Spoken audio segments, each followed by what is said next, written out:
तो अब हम पहुंचे हैं चैप्टर नंबर 12 में, जिसमें हम और ऑफिस टूल्स के बारे में बात करेंगे। इससे पहले वाले चैप्टर्स में हमने माइक्रोसॉफ्ट के टूल्स की बात की, जैसे कि माइक्रोसॉफ्ट वर्ड, पावर पॉइंट के बारे में सीखा, एक्सेल के बारे में सीखा।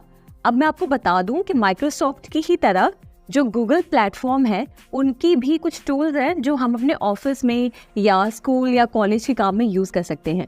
तो इस चैप्टर में हम उन सारे टूल्स की बात करेंगे और यूज़ करके देखेंगे कि कैसे उनमें लॉग इन करके कैसे उन टूल्स को यूज़ कर सकते हैं। तो सबसे पहले समझिए कि गूगल में ये सारे टूल्स हैं, उसे कहते हैं गूगल वर्कस्पेस। गूगल वर्कस्पेस एक ऐसा प्लेटफॉर्म है जिस पे आप देखेंगे कि कई तरह की एप्लीकेशंस अवेलेबल है जो एक कंपनी या ऑर्गेनाइजेशन में एम्प्लॉयज़ के बीच में कम्युनिकेशन और कोलैबोरेशन करने के लिए इस्तेमाल किए जाते हैं।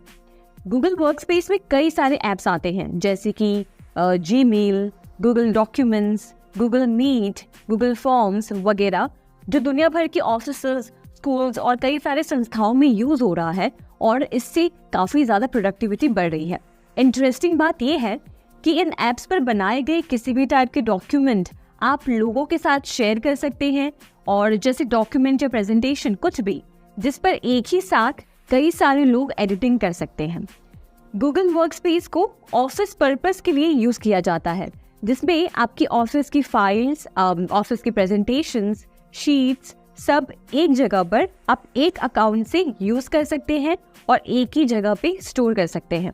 और गूगल वर्कस्पेस को आपके अकाउंट्स को एडमिनिस्ट्रेटर मैनेज करते हैं। जबकि बात करें आपके स्टैंडर्ड फ्री जीमेल अकाउंट या गूगल अकाउंट की, तो वो आप पर्सनल लेवल पर क्रिएट करते हैं और उसे पर्सनल लेवल पे मैनेज करते हैं। गूगल वर्कस्पेस अपने यूजर्स को परमिशन और सहूलियत देता है कि वो अपने कंपनी के हिसाब से और ग्रुप के हिसाब से गूगल वर्कस्पेस के अरेंजमेंट को चेंज कर सके। और यहाँ कंपनीज और ऑर्गेनाइजेशंस के पास ये सहूलियत होती है कि वो अपने ऑफिस से रिलेटेड जो सेंसिटिव डेटा है उसे ऑफलाइन भी स्टोर कर सकते हैं, जैसे कि कैलेंडर आइटम्स या फिर आपके ड्राइव फाइल्स। हम जैसे जैसे आगे बढ़ेंगे आप कई सारे ऐसे शॉर्टकट्स देखेंगे जो इन वर्कस्पेस यानी कि इन ऐप्स में इस्तेमाल किए जाते हैं ताकि काम और जल्दी और आसानी से हो। जैसे इनमें से एक है कि अगर आप ब्राउज़र में जाकर URL बॉक्स में cal.new टाइप करके सर्च करेंगे तो आप डायरेक्टली एक नया गूगल इवेंट क्रिएट कर सकते हैं। वैसे ही एक न्यू डॉक्यूमेंट बनाने के लिए doc.new लिखकर सर्च करेंगे तो एक न्यू डॉक्यूमेंट की फाइल खुल जाएगी जिसे आप डायरेक्टली एडिट कर सकते हैं। अब चलिए देखते हैं ये गूगल वर्कस्पेस पे कौन कौन से ऐप्स आते हैं। सबसे पहले आता है जीमेल, जो कि आप भी ज़रूर यूज़ करते होंगे। ये दुनिया का सबसे ज़्यादा यूज़ किए जाने वाला ईमेल ऐप है। दूसरा है कैलेंडर, मीटिंग्स और टास्क शेड्यूल करने के लिए ये ऐप यूज़ किया जाता है। फिर तीसरा है चैट एंड स्पेसेस, टीम्स के बीच में कम्युनिकेशन और वर्क प्लेस के लिए इस एप्लीकेशन को यूज़ करते हैं। फिर आता है ड्राइव। ड्राइव एक प्राइवेट क्लाउड स्टोरेज है जो एज अ यूज़र आपको परमिशन देता है ताकि आप किसी के साथ भी फाइल्स शेयर कर सकें।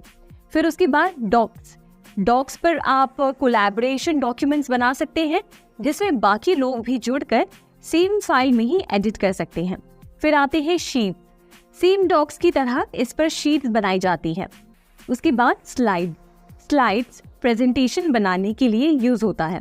उसके बाद फॉर्म्स, आप जैसे कोई ऑनलाइन फॉर्म भरते हैं किसी भी चीज़ की, वैसे फॉर्म्स और सर्वे आप इस एप्लीकेशन से खुद क्रिएट कर सकते हैं। फिर उसके बाद आता है कीप, यहाँ पर आप अपने ऑफिस के काम से रिलेटेड नोट्स बना सकते हैं। फिर आता है साइट्स, इस पर वेबसाइट बनाए जाते हैं। और उसके बाद करंट, इसे सोशल नेटवर्किंग के लिए यूज़ करते हैं। तो चलिए सबसे पहले सबसे ज़्यादा यूज़ होने वाले ऐप के बारे में जानते हैं, जो कि है गूगल डॉक्स। ये एक ऐसा वर्ड प्रोसेसर ऐप है जिस पर आप डॉक्यूमेंट्स बना सकते हैं। ये मान लीजिए कि अगर हम बाकी एप्लीकेशन के साथ तुलना करें तो ये सबसे ट्रस्टेड सोर्स है वर्ड फाइल बनाने के लिए। तो आइए सबसे पहले देखते हैं कि आप अपने लैपटॉप या कंप्यूटर सिस्टम पे गूगल डॉक्यूमेंट कैसे यूज़ कर सकते हैं। तो यहाँ पर मैंने मेरा गूगल अकाउंट जो है वो खोल लिया है और यहाँ पर आप अपने प्रोफाइल आइकन जो है उसके लेफ्ट साइड में देखेंगे तो ऐसे कुछ डॉट्स बने हुए हैं, ये इसे ऐप लॉन्चर कहते हैं। इस पर आप क्लिक करेंगे तो आपको सारे गूगल से रिलेटेड जो भी ऐप्स हैं यहाँ पर आपको दिखेंगे। तो हमें यूज़ करना है डॉक्यूमेंट, तो हम यहाँ पर गूगल डॉक्यूमेंट्स पर क्लिक करेंगे।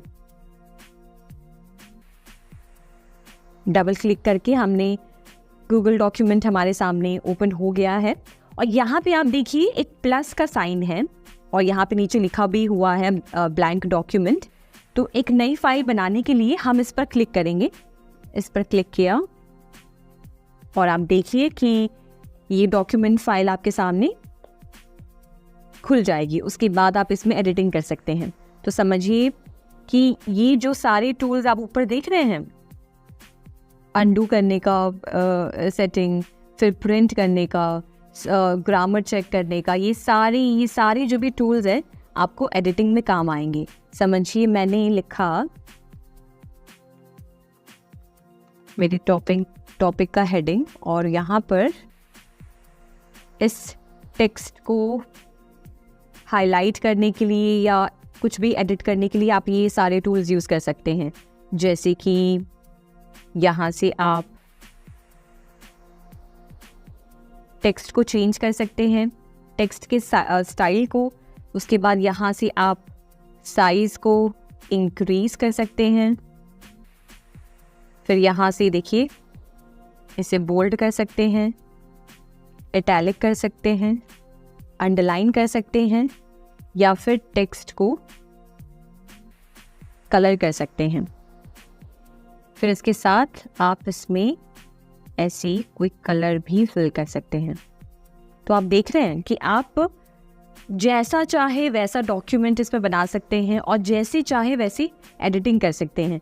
आगे आपको और ऑप्शंस दिखेंगे। देखिए जैसे यहाँ पर आप इस डॉक्यूमेंट के अंदर एक लिंक भी इंसर्ट कर सकते हैं, जिस पर अगर कोई इस डॉक्यूमेंट पर किसी लिंक को आपको जो है स्पेसिफाई करना है तो ये वो ऑप्शन है। फिर यहाँ पर आप जाकर एक इमेज भी ऐड कर सकते हैं। टेक्स्ट की अलाइनमेंट यहाँ से चेंज कर सकते हैं, सेंटर अलाइनमेंट, लेफ्ट अलाइनमेंट, ये चारों ऑप्शंस हैं। फिर यहाँ पे लाइन और पैराग्राफ्स की स्पेसिंग की सेटिंग दी गई हुई है। यहाँ पे आप चेकलिस्ट बना सकते हैं। फिर इससे आप बुलेट पॉइंट्स क्रिएट कर सकते हैं, जिससे आप जो भी पॉइंट्स ऐड करेंगे वो बुलेट के रूप में डॉक्यूमेंट में प्लेस होगी। उसके बाद नंबरिंग कर सकते हैं, नंबरिंग का शॉर्टकट है। और इसके साथ जो है आप हर तरह से एकदम एडवांस लेवल एडिटिंग कर सकते हैं। और इसके साथ ऊपर आप यहाँ पे देखेंगे कि अगर समझिए आपको अपने पेज का जो है मार्जिन का जो सेटअप है वो पसंद नहीं आ रहा है, तो इससे चेंज करने के लिए आपके पास एक बहुत ही इजी सोल्यूशन है। यहाँ पर आप फाइल पर क्लिक करें सबसे पहले ऑप्शन पे और नीचे स्क्रॉल डाउन करें तो यहाँ पे देखिए एक पेज सेटअप का ऑप्शन है। इस पेज सेटअप को क्लिक करें और यहाँ देखिए ये पूरा जो सेटिंग है पेज के मार्जिन को चेंज करने का वो आपके सामने खुल जाएगा। तो यहाँ पर आप या तो पोर्ट्रेट या तो लैंडस्केप, इन दोनों ऑप्शंस में से सिलेक्ट करें। समझिए मैंने लैंडस्केप किया और यहाँ पर मार्जिन आप कितना चाहते हैं, कितने सेंटीमीटर्स का डिफरेंस हो, तो समझिए मैंने यहाँ पे टॉप में कर दिया 5 और बॉटम में कर दिया 5, इस तरीके से। और फिर पेपर साइज भी एडजस्ट कर सकते हैं, पेपर के कलर को भी चेंज कर सकते हैं।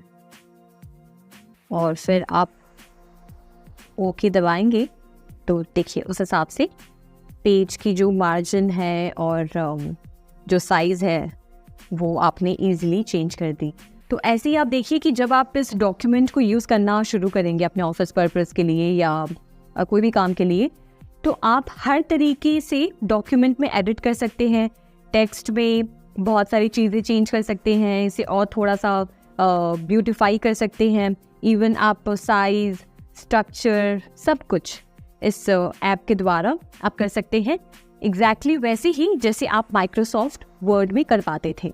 अब बढ़ते हैं हमारी अगली गूगल ऐप की तरफ, जिसका नाम है गूगल शीट। गूगल शीट्स भी माइक्रोसॉफ्ट एक्सेल की तरह ही है, जिस पर आप न्यूमेरिक डेटा की शीट कॉलम्स और रोज में बना सकते हैं और कॉम्प्लेक्स कैलकुलेशंस रन कर सकते हैं। तो गूगल शीट एक्सेस करने के लिए अपना गूगल पेज ओपन करें। तो चलिए आते हैं स्क्रीन पर। तो अब हम आ गए हैं हमारे गूगल पेज पर। यहाँ पर हम सबसे पहले जाएंगे, किस पर जाएंगे, ऐप लॉन्चर पर। इस पर हमने क्लिक किया और यहाँ पर आप ढूंढिए गूगल शीट्स। देखिए यहाँ पर आपको डॉक्स के बगल में शीट्स दिख रही है, इस पर आप क्लिक करेंगे और यहाँ से हम सबसे पहली हमारी स्प्रेडशीट बनाएंगे। तो इसके लिए यहाँ पर हमने क्लिक किया और ये हमारी शीट की फाइल खुल गई। अब ये स्प्रेडशीट पर आप हर तरह का डेटा एंटर कर सकते हैं, न्यूमेरिक डेटा की कैलकुलेशंस आप रन कर सकते हैं। तो सबसे पहले चलिए हम इस फाइल को रीनेम कर देते हैं।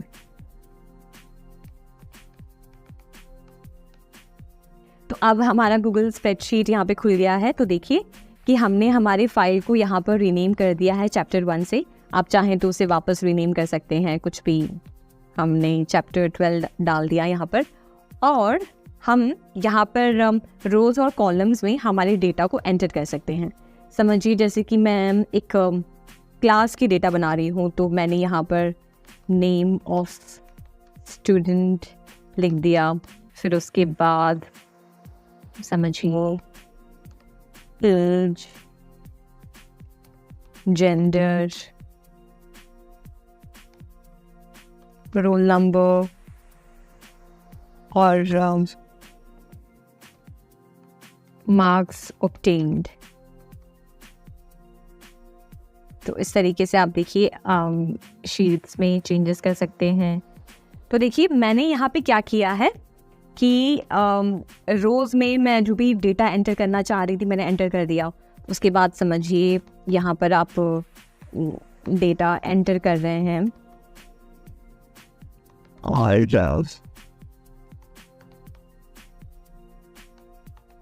और यहाँ पर हमने डाल दिया सारा डेटा। समझिए यहाँ पर हम इसमें डेटा को एंटर करेंगे और उसके बाद आप ऐसे सारे डेटा को एक साथ एक जगह पर ऑर्गेनाइज कर सकते हैं। मैं ऐसे कर कर आपको जल्दी जल्दी दिखाने के लिए कोई भी डेटा अभी एंटर कर देती हूँ। उसके बाद समझिए हमने जो है इनके मार्क्स एंटर किए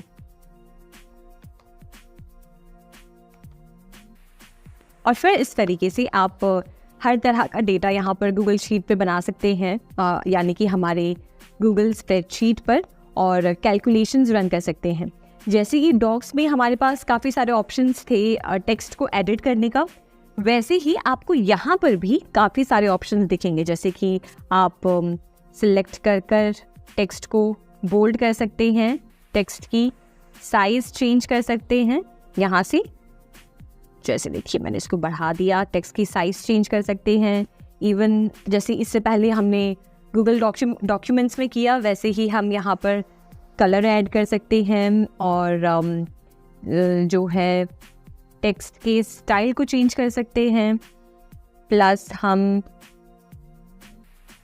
यहाँ से पेज की साइज़ को इंक्रीज कर सकते हैं या फिर छोटा भी कर सकते हैं।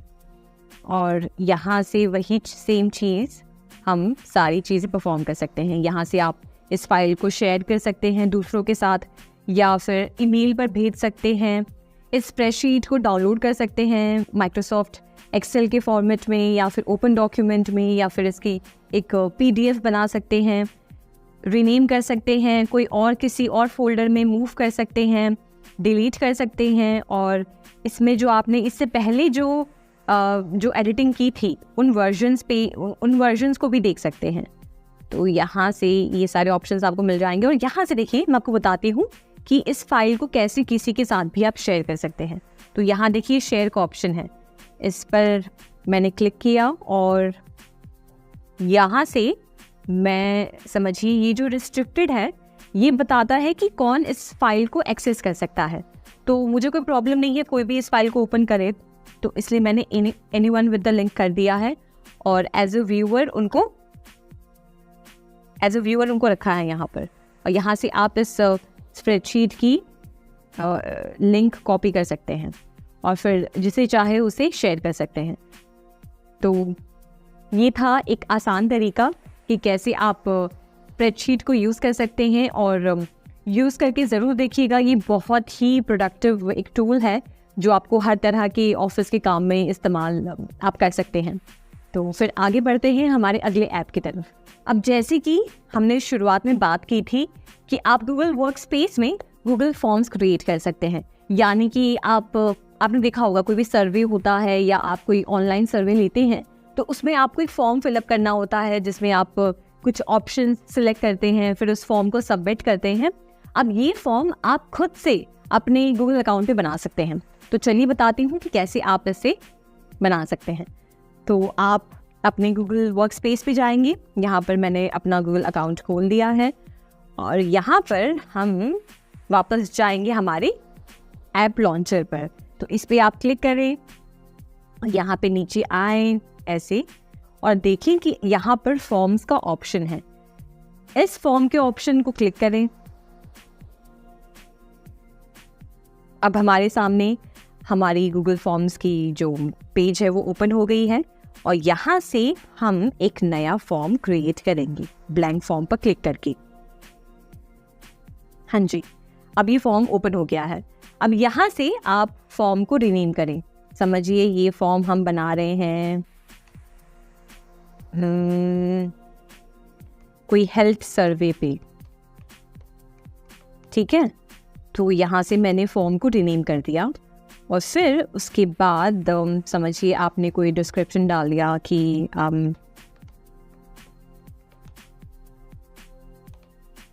जो भी आपने इसमें आपके फॉर्म के बारे में आपने इंफॉर्मेशन यहाँ पे डाल दी और यहाँ से जो है आप चेंजेस कर सकते हैं, बोल्ड, इटैलिक, अंडरलाइन, सब कुछ, ठीक है। उसके बाद हम यहाँ पर नीचे देखिए एक क्वेश्चन का ऑप्शन है, यानी कि आपके सर्वे में आप कौन सा क्वेश्चन डालना चाहते हैं यहाँ से आप एंटर करेंगे। जैसे समझिए ये हेल्थ सर्वे है तो मैंने डाल दिया कि what time do you have your breakfast, ठीक है। अब इसमें मैंने ऑप्शन डाल दिया, ऑप्शन 1 में 7 AM, ऑप्शन 2 में आपने यहाँ पे डाल दिया 9 AM, यहाँ पे ऑप्शन 3 में आपने डाल दिया 11 AM। ऐसे इस तरीके से आप इतने सारे ऑप्शंस, मतलब चाहे जितने चाहे ऑप्शंस को भी क्वेश्चन के लिए सिलेक्ट कर सकते हैं और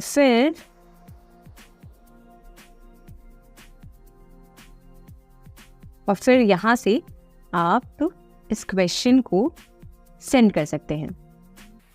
अब समझिए आपको ये जो लिंक है, ये फॉर्म के लिंक या ये फॉर्म आपको भेजना है, तो अगर आप ईमेल पे भेजना चाहते हैं तो यहाँ पे आप उस इंसान का ईमेल एड्रेस ऐड करेंगे। जैसे समझिए मैं खुद को ही ईमेल भेजती हूँ, यहाँ से देखिए मेरा ईमेल अकाउंट डिस्प्ले हो रहा है, तो मैं इस पर क्लिक करके ये फॉर्म मुझे अब शेयर हो जाएगी और यहाँ पे फॉर्म को इंक्लूड करने का ऑप्शन हमने कर दिया। तो यहाँ से आप जो है इस पे क्लिक करेंगे, राइट साइड देखिए सेंड का ऑप्शन है, तो सेंड करेंगे, ये फाइल सेंड हो जाएगी, ये फॉर्म शेयर हो जाएगी उनके साथ। प्लस आप यहाँ से इस फॉर्म की लिंक को भी कॉपी कर सकते हैं। देखिए यहाँ पे कॉपी करने का ऑप्शन है, साथ ही ये URL जो ये लिंक है इसको शॉर्ट भी कर सकते हैं। समझिए अगर आपको ये लिंक बड़ी है पर आपको कोई दिक्कत नहीं है तो आप यही लिंक को कॉपी कर सकते हैं या तो आप यहाँ से इसको शॉर्ट भी कर सकते हैं। तो मैंने ये लिंक को कॉपी भी कर लिया, तो अब मैं चाहे व्हाट्सएप पे, फेसबुक पे, इंस्टाग्राम पे, जिसे चाहे उसे ये लिंक शेयर कर सकती हूँ और फिर हमने जो है ये फॉर्म को शेयर कर दिया है। अब आप यहाँ पे कैंसिल पे आए और यहाँ पे आपने जो फॉर्म्स, यहाँ पे आपको जो रिस्पॉन्सेज आएंगे, जैसे जिन लोगों ने इस फॉर्म को ओपन किया होगा और आपके क्वेश्चंस का आंसर दिया होगा, उसके रिस्पॉन्सेज आपको यहाँ पर इस इस पेज पर दिखेंगे रिस्पॉन्सेज में, और यहाँ से आप सेटिंग्स में चेंज भी कर सकते हैं। जैसे देखिए सेटिंग्स में यहाँ पे है कि make this a quiz, assigned point values, set answers and automatically provide feedback. आप यहाँ से ये सेटिंग ऑन कर सकते हैं। उसके बाद रिस्पॉन्सेज में manage how responses are collected and protected. तो रिस्पॉन्सेज आप कैसे चाहते हैं, तो या तो आप उनका ईमेल एड्रेस कलेक्ट करना चाहते हैं तो यहाँ से वो ऑप्शन है। फिर आप चाहें तो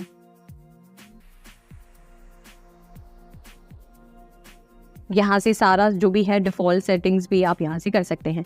तो ये रहा, हमने फॉर्म क्रिएट किया और अब जब चाहे जिसे चाहे उसे ये फॉर्म शेयर कर सकते हैं। अब आप अपने इस फॉर्म के आइकन पर क्लिक करेंगे तो आप देखेंगे कि हमने जो फॉर्म बनाया था वो यहाँ पर दिख रहा है, और आप जब चाहे इस फॉर्म में आकर इसे क्लिक कर कर एडिट कर सकते हैं और यहाँ से रिस्पॉन्सेस चेक कर सकते हैं। तो है ना काफ़ी कूल। अब हम हमारे अगले तरफ की गूगल ऐप की तरफ बढ़ते हैं जिसे कहते हैं गूगल ड्राइव। गूगल ड्राइव समझिए एक क्लाउड स्टोरेज है, एक ऑनलाइन प्लेटफॉर्म है जिस पे आप अपने फ़ोन का या आपके लैपटॉप या आपके कंप्यूटर सिस्टम का सारा डेटा इस ड्राइव पे अपलोड कर सकते हैं, और इस ड्राइव पे आपका सारा डेटा सेफ और सिक्योर रहता है। और सबसे कमाल की बात यह है कि गूगल ड्राइव पे आपने जो भी फाइल्स अपलोड की हैं उनको आप किसी के साथ भी शेयर कर सकते हैं, और वो जब चाहे तब उस फाइल को उस लिंक के थ्रू ओपन करके देख सकते हैं। तो अब बढ़ते हैं गूगल ड्राइव को यूज़ करने की तरफ। तो सबसे पहले मैंने देखिए यहाँ पर मेरा गूगल पेज ओपन है और हम यहाँ पर ऐप लॉन्चर पे जाएंगे। उसके बाद हम जाएंगे गूगल ड्राइव पर। ये हमारा गूगल ड्राइव ओपन हो गया है।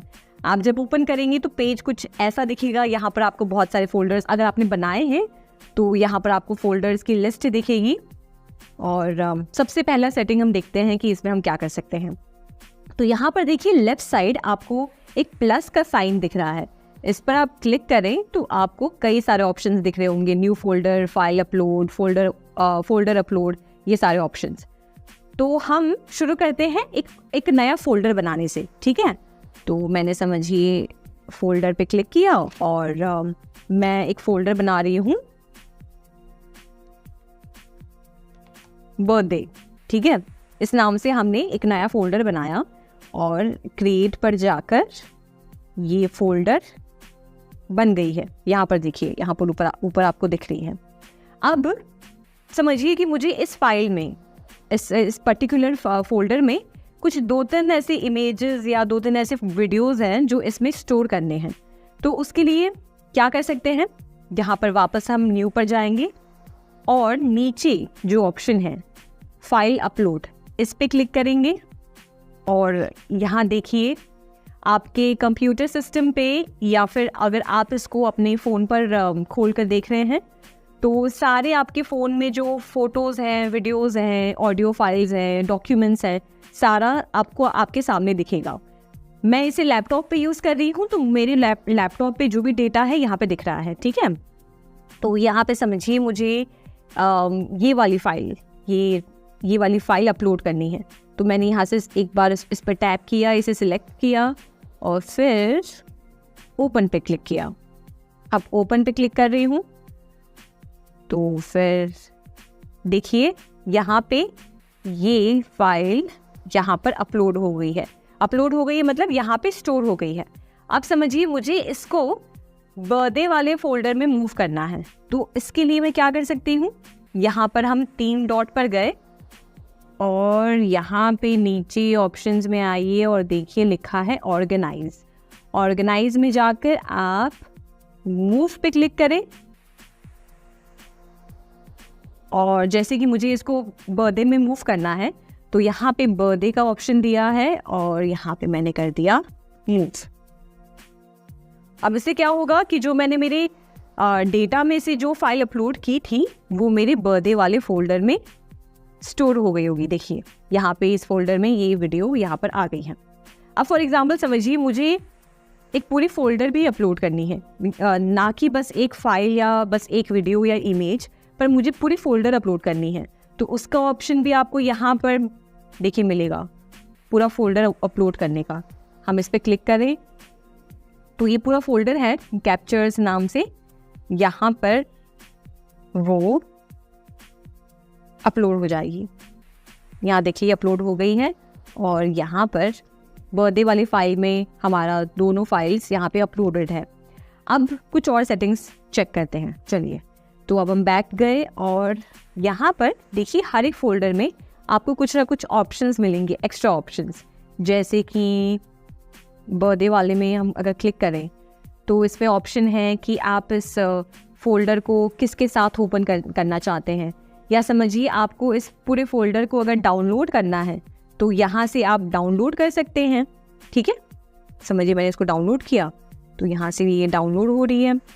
समझिए मुझे यहाँ से इसे रीनेम करना है, यानी कि मुझे इसके नाम को चेंज करना है, तो मैं रीनेम भी कर सकती हूँ। जैसे मैंने बर्थडे से बर्थडे 1.0 कर दिया। ठीक है, तो यहाँ से मैंने फोल्डर की नाम भी चेंज कर दी। अब समझिए मुझे इसे किसी के साथ शेयर करना है, तो शेयर करने के लिए दो ऑप्शंस है। या तो मैं यहाँ पर जाकर उनका जो ईमेल एड्रेस है वो डाल सकती हूँ, जिससे ये फाइल उनके साथ शेयर हो जाएगी। और मैसेज भी लिख सकती हूँ कि हाय प्लीज़, जैसे कि मैसेज लिख सकती हूँ कि हाय प्लीज़ चेक दिस फोल्डर। ठीक है, और मैंने यहाँ से सेंड कर दिया। अब यहाँ देखिए एक ऑप्शन एक और है कि समझिए आप अगर चाहते हैं कि जिसे भी आप ये फोल्डर शेयर कर रहे हैं वो बस उसे देख पाए पर उसमें कुछ भी एडिट ना कर पाए, तो यहाँ से आपको ये ऑप्शन सेलेक्ट करना होगा व्यू करने का, कि जिसमें वो उसे बस देख पाएंगे पर कुछ कर नहीं पाएंगे, कोई ऑल्टरेशन नहीं कर पाएंगे फोल्डर में। या आप चाहते हैं कि वो कुछ कमेंट्स ऐड करें तो आप ये क्लिक कर सकते हैं। या अगर आप उनको परमिशन देना चाहते हैं एडिट करने की तो वो भी आप यहाँ पे क्लिक करके उन्हें एक्सेस दे सकते हैं। और उसके बाद मैंने यहाँ से,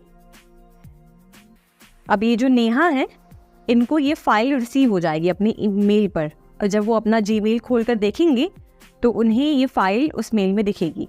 ठीक है, तो वैसे ही दूसरा ऑप्शन क्या मैंने बताया था कि शेयर पे जाके एक तो हम शेयर कर सकते हैं, यानी कि उन्हें ये फाइल ईमेल पर भेज सकते हैं, या दूसरा ऑप्शन है कि आप इसकी लिंक कॉपी कर सकते हैं और इस लिंक को कहीं पे भी जाके पेस्ट कर सकते हैं। समझिए आप उनके साथ इंस्टाग्राम पे कनेक्टेड हैं या व्हाट्सएप पे भेजना चाहते हैं, तो वहाँ जाके आप बस इस लिंक को पेस्ट करिए, वो वहाँ पे उनके साथ शेयर हो जाएगी।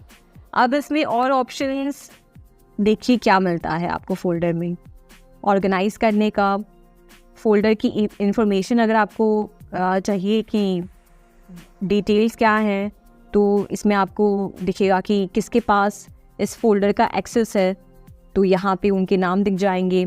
फोल्डर की लोकेशन आपको दिखेगी और इसे कब ओपन किया गया था, कब मॉडिफाई किया गया था लास्ट, और कब इसे बनाया गया था, उसकी इंफॉर्मेशन सारी आपको यहाँ पर दिखेगी। और यहाँ पे एक्टिविटी आपको पता चल जाएगा कि आपके फोल्डर के साथ कौन सी एक्टिविटी की गई है। जैसे समझिए मैंने ये फोल्डर अभी इसे इस फोल्डर से इस फोल्डर में मूव किया था, तो वो एक्टिविटी बता रहा है। ये बता रहा है कि you created an item in my drive 1, यानी कि मैंने अपने गूगल ड्राइव पे 1 नाम से एक फ़ोल्डर बनाया, तो वो एक्टिविटी दिख रही है। तो ये डिटेल इन्फॉर्मेशन है जो आप फाइल्स को लेकर यहाँ पर देख सकते हैं, और बाकी आप इसे यहाँ से डिलीट कर सकते हैं। मूव टू बिन कर देंगे तो ये फोल्डर यहाँ से डिलीट हो गया है। और फिर आप यहाँ पे आएँ, अगर हम होम पे आएंगे तो आपको सारी फाइल्स यहाँ पर दिखेगी। यहाँ से आप या तो फाइल्स के ऑप्शन पे, अगर आप फाइल्स को देखना चाहते हैं पर्टिकुलर हर एक फाइल्स को, तो ये यहाँ से सिलेक्ट करें। फोल्डर्स को चेक करना चाहते हैं कि बस जो फोल्डर्स बने हुए हैं बस वो दिखें, तो आप फोल्डर्स को सिलेक्ट कर सकते हैं। यहाँ से आप किसी की भी मेल आईडी सिलेक्ट करके चेक कर सकते हैं कि कौन एसोसिएटेड है उन फोल्डर के साथ। और फिर यहाँ पर आप माई ड्राइव में सारे आपके फोल्डर्स और फाइल्स एक साथ दिखेंगे। फिर अब इसमें शेयर विथ मी में आपको वो फोल्डर्स दिखेंगे या वो फाइल्स दिखेंगी जो आपने खुद क्रिएट नहीं किए हैं, पर आपको किसी ने शेयर किया है, आपके ऑफिस में किसी ने शेयर किया है या आपके किसी दोस्त ने शेयर किया है, तो वो आपको यहाँ पे दिखेगा। फिर यहाँ पे समझिए आपने कोई फोल्डर को अगर स्टार कर रखा है तो वो यहाँ पे आपको नज़र आएगा। फिर आपने जैसे कोई फोल्डर डिलीट की है, जैसे हमने अभी 2 मिनट पहले 1 नाम का जो फोल्डर था उसे डिलीट किया था, तो वो यहाँ पे आपको दिख रहा है। इसे हम परमानेंटली यहाँ से हटा सकते हैं, डिलीट फॉर एवर करके। तो ये हमेशा हमेशा के लिए इसका नामो निशान हमारे गूगल ड्राइव से मिट जाएगा। अब समझिए गूगल ने आपको ये प्रोडक्ट दे दिया है कि आप यहाँ पे अपनी फाइल्स और डेटा को स्टोर कर सकते हैं, पर इसकी भी एक लिमिटेशन है कि आप फ्री में फाइल्स बस 15 GB तक ही इस पे अपलोड कर सकते हैं। जैसे देखिए मैंने अपना यहाँ पे स्टोरेज वाला ऑप्शन खोला हुआ है और मेरे पास 15 GB हैं, जिसमें से मैंने बस 25 MB यूज़ किया है, तो मेरे पास काफ़ी स्पेस बचा हुआ है। पर अगर आप चाहते हैं कि इसमें आप और फाइल्स अपलोड करें और स्पेस इंक्रीज़ हो, तो उसके लिए आपको ऑनलाइन सब्सक्रिप्शन लेना पड़ता है। तो देखिए इसमें सारी इन्फॉर्मेशन है कि मेरे गूगल ड्राइव ने कितना स्पेस यूज़ किया है। ये ब्लू वाला पार्ट दिख रहा है गूगल ड्राइव का। फिर ये जो येलो पार्ट है वो बता रहा है कि गूगल फ़ोटोज़ में कितने फाइल्स अपलोड किए गए हैं, मतलब कितना स्पेस यूज़ हुआ है। फिर रेड वाले पार्ट में आपको दिखेगा कि कितना जीमेल यूज़ हुआ है। तो ये था बेसिक स्टोरेज, जो इन्फॉर्मेशन आप यहाँ से ले सकते हैं। और साथ ही साथ आप यहाँ से अननेसेसरी जो स्पेस है उसे भी थोड़ा सा क्लीन कर सकते हैं इस क्लीन अप स्पेस में जाकर। जैसे देखिए मैंने क्लिक किया है और यहाँ पर ड्राइव में अभी मैंने कोई ज़्यादा कोई फाइल्स अपलोड नहीं की है, इसलिए नहीं दिख रहा है। पर देखिए इसने बता दिया है कि लार्ज आइटम्स आपके कितने सारे हैं इस ड्राइव पर। तो यहाँ पे देखिए, यहाँ पे समझिए मुझे इनमें से कोई भी फाइल की ज़रूरत नहीं है, तो मैं यहाँ पर जाकर तुरंत रिव्यू एंड क्लीन अप पे ऑप्शन पे क्लिक करके इन फाइल्स को सिलेक्ट करके, जैसे एक ये सिलेक्ट कर लिया, ये सिलेक्ट कर लिया, फिर ये सिलेक्ट कर लिया, जो भी फाइल्स की मुझे ज़रूरत नहीं है मैं उसे डिलीट पे जाके क्लिक करके उसे परमानेंट बेसिस पे, मतलब देखिए गूगल आपको बता रहा है कि this will permanently delete your files, collaborators will also lose access. यानी कि आप जो फाइल्स या फोल्डर्स डिलीट कर रहे हैं वो आपके अकाउंट से तो डिलीट होगी ही, पर साथ ही साथ उनके अकाउंट से भी डिलीट होगी जिनको आपने इस फाइल्स को शेयर किया है। तो ये बात का ध्यान रखें, क्योंकि ये फाइल्स परमानेंट बेसिस पे डिलीट हो जाते हैं, इसको आप रिकवर नहीं कर सकते हैं। तो मुझे इसकी ज़रूरत नहीं है, तो मैं परमानेंटली डिलीट पे क्लिक करूँगी और देखिए वो अननेसेसरी फाइल्स थे वो डिलीट हो गए। और अब मेरे ड्राइव पर यहाँ पर आप देखेंगे तो ज़्यादा स्पेस भी मुझे मिल गया है। तो इसमें बता रहा है कि you have got 15 GB of storage, यानी कि जो स्पेस 25 MB जो भी यूज़ हुआ था वो क्लियर हो चुका है। और फिर देखिए समझिए फॉर एग्जांपल आपकी 15 GB फाइल, जो आपकी 15 GB स्पेस है वो यूज़ हो गई है, और अगर आप चाहते हैं कि आप और स्पेस इसमें लाना चाहते हैं तो यहाँ पे गेट मोर स्टोरेज में मंथली और एनुअल प्लान दिया गया है, जिसमें आप एक्स्ट्रा स्पेस परचेज कर सकते हैं। इस तरीके से आप गूगल ड्राइव टूल को एक्सप्लोर करें और इसके हर एक फीचर्स को यूज़ करें। अब बढ़ते हैं हमारे दूसरे गूगल ऐप की तरफ, जिसका नाम है गूगल स्लाइड्स। गूगल स्लाइड्स पर आप प्रेजेंटेशंस बना सकते हैं, जैसे आपने माइक्रोसॉफ्ट पावर पॉइंट में देखा, ठीक है। अब बस फ़र्क इतना है कि ये प्रेजेंटेशन के लिए आपको कोई स्पेशल सॉफ्टवेयर इंस्टॉल करने की ज़रूरत नहीं पड़ती। आप अपने वेब ब्राउज़र में जाके इसे सर्च कर सकते हैं और ऑनलाइन प्रेजेंटेशंस क्रिएट कर सकते हैं। और सबसे अच्छी बात, आप इसको किसी के साथ भी शेयर कर सकते हैं और वो ऑनलाइन उसमें एडिटिंग कर सकते हैं, और जो भी चेंजेस वो करते रहेंगे वो आपको भी दिखते रहेंगे। तो देखते हैं कि गूगल स्लाइड्स कैसे एक्सेस कर सकते हैं। तो यहाँ पर जो है मैंने अपना गूगल पेज खोल दिया है और यहाँ पर हम वापस जाएंगे हमारे ऐप लॉन्चर पर। तो हम ऐप लॉन्चर पर गए और यहाँ पर गूगल स्लाइड्स देखिए, ये रहा। इस आइकन पे क्लिक किया, गूगल स्लाइड्स हमारे सामने ओपन हो गई है और अब हम ये जो प्लस का आइकन है इस पर क्लिक करेंगे एक ब्लैंक प्रेजेंटेशन बनाने के लिए। और देखिए ये रहा लेआउट पूरा गूगल स्लाइड्स का। तो यहाँ पे आप सारे एडिटिंग जैसे समझिए, यहाँ पे टाइटल ऐड किया हमने, कर दिया हेल्थ सर्वे के ऊपर कुछ बना रहे हैं और यहाँ से अनटाइटल्ड प्रेजेंटेशन है, इसे आप नाम दे सकते हैं। इस तरीके से आपने जो है इसे नेम कर दिया और यहाँ पे सारे टूल्स अवेलेबल हैं, प्रेजेंटेशन से लेकर सारे एडवांस से लेकर बेसिक टूल्स आपको मिल जाएंगे, जैसे कि टेक्स्ट फॉर्मेट करना, यहाँ से टेम्पलेट्स सिलेक्ट करना। जैसे देखिए थीम्स में अगर आप जाएंगे तो यहाँ पर आप क्लिक करेंगे तो इस हिसाब से जो इसके टेम्पलेट्स हैं वो चेंज कर सकते हैं। मैंने समझिए ये डिज़ाइन सेलेक्ट कर ली, फिर या तो फिर ये डिज़ाइन सेलेक्ट कर ली। इस तरीके से आपके पास ढेर सारे ऑप्शंस हैं जिसमें से आप सिलेक्ट कर सकते हैं। फिर आप चाहें तो इमेज ऐड कर सकते हैं, ठीक है, आप इमेज भी ऐड कर सकते हैं यहाँ से। ये सारे फॉर्मेटिंग टूल्स हैं और आप जैसे जैसे समझिए, मैंने यहाँ पर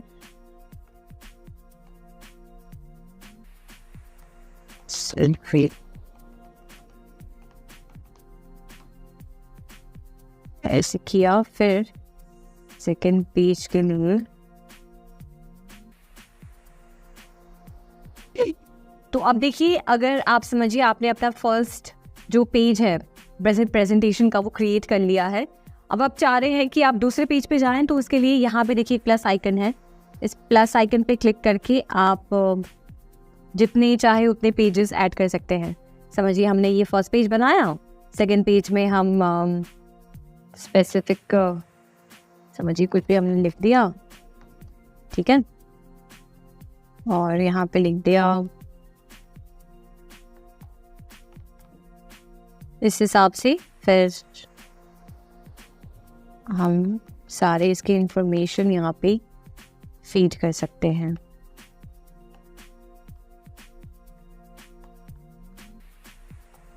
तो इस तरीके से देखिए जितने पेजेस आप चाहें उतने पेजेस आप बना सकते हैं। इसके डिज़ाइन जब चाहे तब चेंज कर सकते हैं, सारा टेक्स्ट ऐड करने के बाद भी।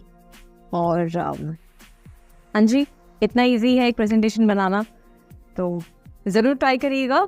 अब आगे बढ़ते हैं हमारे अगले गूगल ऐप की तरफ, जिसका नाम है गूगल कीप।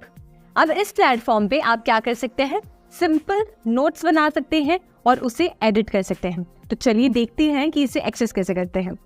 हमने यहाँ पे जाके ऐप लॉन्चर और ऑन किया और यहाँ पर आप देखें कीप नाम से जो ये ऐप है इसको ओपन करें। ये ओपन हो गया और यहाँ पर सबसे अमेजिंग बात ये है कि आप किसी भी टाइप का नोट बना सकते हैं। समझिए मैंने यहाँ पे लिखा थिंग्स टू बाय, टाइटल बना दिया और नोट में मैंने पहला नोट बना दिया कि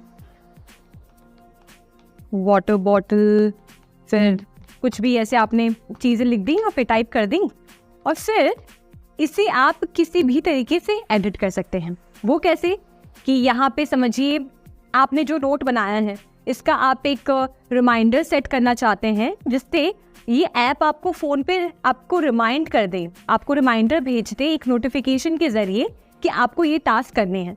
तो यहाँ से आप रिमाइंडर सेट कर सकते हैं। या तो देखिए यहाँ पे ऑप्शन है कि आज 8 बजे ये रिमाइंडर आपको आ जाए, या कल सुबह 8 बजे आपको रिमाइंडर आ जाए, या नेक्स्ट वीक मंडे को 8 बजे रिमाइंडर आ जाए।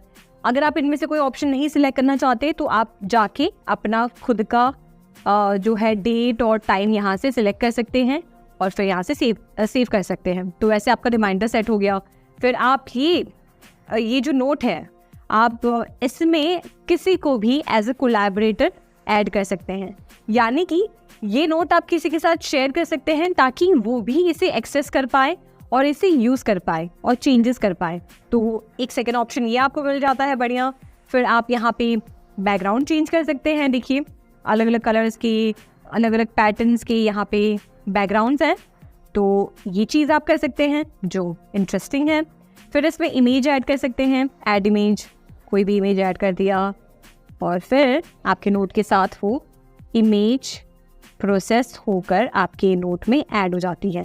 और यहाँ से आप बाकी सेटिंग्स यूज़ कर सकते हैं, जैसे नोट को डिलीट करना हो तो यहाँ से कर लीजिए, फिर नोट की कॉपी बनानी हो या फिर इस नोट को एक गूगल डॉक्यूमेंट में कॉपी करना हो तो वो भी कर सकते हैं।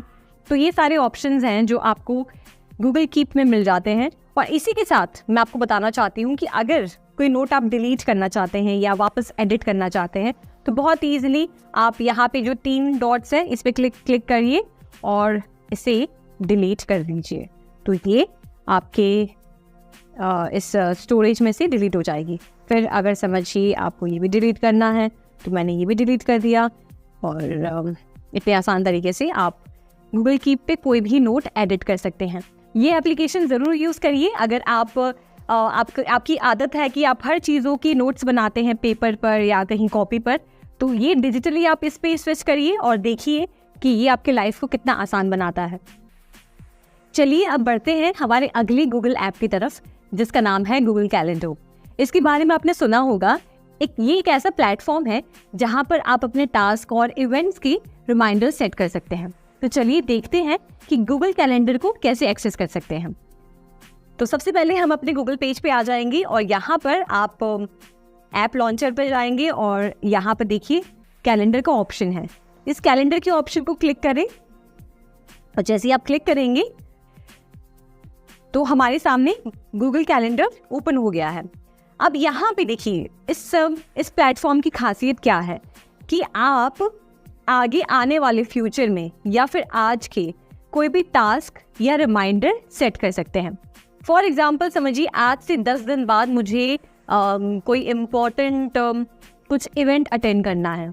अब जनरली क्या है कि मुझे 10 दिन बाद वो चीज़ याद रहे ना रहे या फिर मुझे कहीं लिखना होगा, इससे अच्छा आप इसमें वो रिमाइंडर, वो इवेंट का रिमाइंडर सेट कर दें जिससे आपको उस दिन आपका खुद गूगल अकाउंट आपको एक रिमाइंडर भेज देगा कि नेहा आपका इवेंट आज है, आपको 12 बजे ये इवेंट अटेंड करना है। तो इसके लिए हम क्या करेंगे, समझिए आप उस डेट को सिलेक्ट करें जहाँ पे आप रिमाइंडर या टास्क ऐड करना चाह रहे हैं। यहाँ पे समझिए मैंने 21 तारीख चुनी है जहाँ पे मैं रिमाइंडर ऐड करना चाहती हूँ। मैंने इसे क्लिक किया और यहाँ पे इवेंट के ऑप्शन में मैंने यहाँ पे डाल दिया इम्पॉर्टेंट फंक्शन। ठीक है, अब ये रिमाइंडर का टेक्स्ट है और संडे का दिन है। यहाँ पे मैंने टाइम ऐड कर दिया, 5:30 बजे। और फिर यहाँ पे एक ऐड गेस्ट नाम से एक ऑप्शन भी है जिसमें आप क्या कर सकते हैं कि किसी भी इंसान को आप इसमें ऐड कर सकते हैं, अपने फ्रेंड्स को, अपने रिलेटिव्स को या फिर ऑफिस में काम करने वाले आपके कलीग्स, उनकी ईमेल आईडी को मेंशन करके आप एक बार उन्हें ऐड करेंगे इसमें, तो उनके पास भी ये जो रिमाइंडर है उनके कैलेंडर में ऐड हो जाएगा, जिसकी वजह से वो भी एक रिमाइंडर रिसीव कर पाएंगे और फिर यहाँ जाके आप इसे सेव कर दें। देखिए ये पूछ रहा है कि would you like to send invitation emails to Google calendar guest.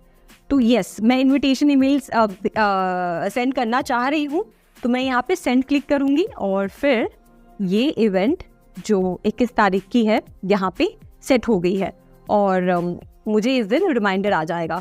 आप समझिए कि मुझे उस दिन कोई 2-3 ऐसे टास्क हैं जो मुझे करने हैं और मैं ना भूलूं, इसके लिए मैं यहाँ पे वो टास्क भी ऐड कर दूँगी। तो मैंने यहाँ पे डेट पे सिलेक्ट किया, इससे वापस ऐसे टाइप किया और यहाँ पे देखिए टास्क का ऑप्शन है। एक तो हो गया इवेंट का ऑप्शन और दूसरा हो गया टास्क का ऑप्शन। तो टास्क पे सिलेक्ट किया और यहाँ पे मैंने लिख दिया कार वॉश। मैंने कार वॉश का डाल दिया है, और यहाँ पे अगर मैं चाहूँ तो टाइम डाल सकती हूँ अपने हिसाब से। मैंने 9 AM डाल दिया और इसे सेव कर दिया। अब इसी तरीके से मैं उसी सेम डेट में बहुत सारे टास्क डाल सकती हूँ, जिससे कि आपको एक फ़ोन पर रिमाइंडर मिल जाता है। जैसे आपको नोटिफिकेशंस आते हैं कोई भी ऐप्स के, व्हाट्सएप के, वैसे ही गूगल कैलेंडर आपके फ़ोन पर ये सब नोटिफिकेशंस भेजेगा कि आपने आज के दिन ये सारे इवेंट्स या टास्क अपने गूगल कैलेंडर पे ऐड कर रखे थे। और इस तरीके से आप इस ऐप का, इस प्लेटफॉर्म का भरपूर फ़ायदा उठाइए, क्योंकि ये बहुत ईजिली आपके टास्क को पूरे मंथ के लिए अलाइन करने में हेल्प करता है। अब समझिए कि आपको कोई टास्क है जो आपको लग रहा है कि आपने गलत ऐड कर दिया है और आपको उसको एडिट करना है, तो वो बहुत आसानी से आप कर सकते हैं। जैसे मैंने यहाँ पे कार वॉश को सिलेक्ट किया, ठीक है, और मैंने यहाँ पे एडिट में जाके, एडिट टास्क में जाकर यहाँ पर मैंने कार वॉश को हटा के कुछ और टास्क ऐड कर दिया और इसे फिर सेव कर दिया। अब मुझे समझिए इसी टास्क की ज़रूरत नहीं है, तो मैं इसे वापस क्लिक करके इसे यहाँ से डिलीट भी कर सकती हूँ। अब ये टास्क डिलीट हो गया, तो इतनी आसानी से देखिए आप अपने पूरे महीने का जो है टास्क क्रिएट कर सकते हैं। अब समझिए आपको लग रहा है कि ये पूरे महीने का एक साथ मतलब थोड़ा सा बहुत ही ज़्यादा मैसी लग रहा है, कैसे करें, ऑर्गेनाइज समझ नहीं आ रहा। तो एक इसका बहुत ही सिंपल और एक बहुत ही सही कन्वीनियंट ऑप्शन है कि यहाँ पर एकदम ऊपर आपको एक ड्रॉप डाउन मेन्यू मिलेगी, जिसमें आप सिलेक्ट करेंगे। तो देखिए यहाँ पे डे के हिसाब से ऑर्गेनाइज करना है अगर आपको कैलेंडर को, कि ये 21 तारीख का आ गया तो 21 तारीख के हिसाब से 8 AM, 9 AM, 10 AM सारा हर घंटे का आप इसमें जो है हिसाब लिख सकते हैं। उसके बाद डे नहीं रखना है तो फिर आप वीकली क्या कर सकते हैं, आपके सामने ये पूरा वीक का लेआउट आपके सामने दिख रहा है। ओके, अब इसके बाद समझिए वीक भी नहीं करना तो मंथ का ऑप्शन भी है, मंथ भी नहीं ईयर का चाहिए तो ईयर का ऑप्शन भी है। इस तरीके से आप सारे ऑप्शंस के बीच में स्विच कर सकते हैं, या फिर 4 दिन का ऑप्शन। तो ये हो गया हमारे टास्क को ऑर्गेनाइज करने का। और फिर हम वापस आते हैं डेज पर।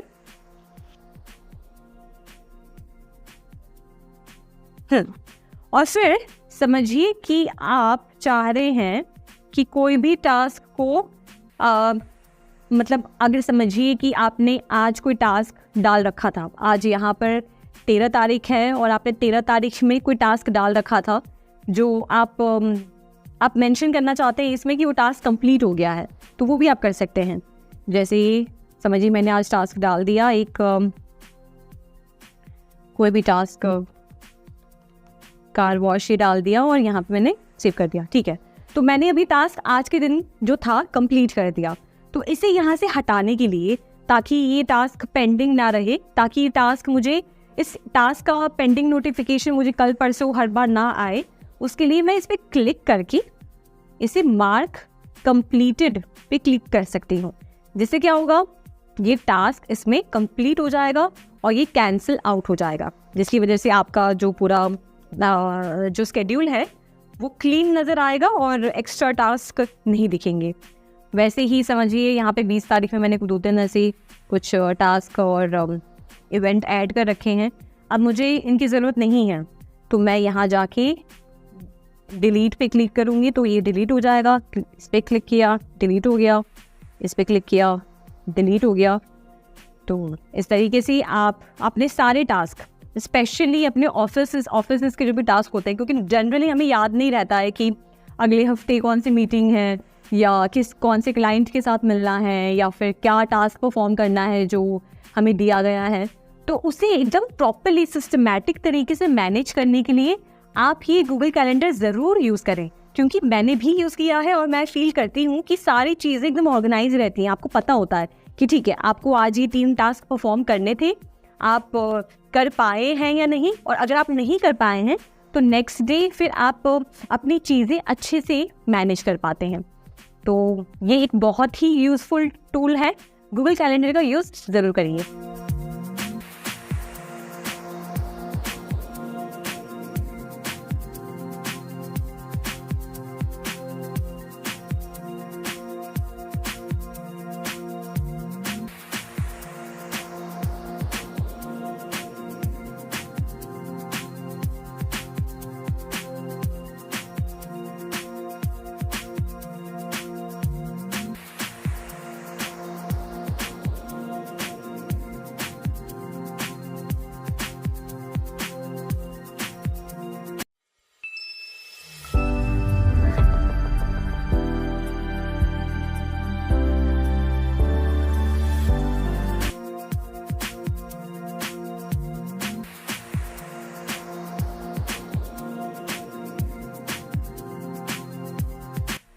ओपन सोर्स एक टर्म है जो open source office productivity software को डेमोन्स्ट्रेट करने के लिए इस्तेमाल होता है।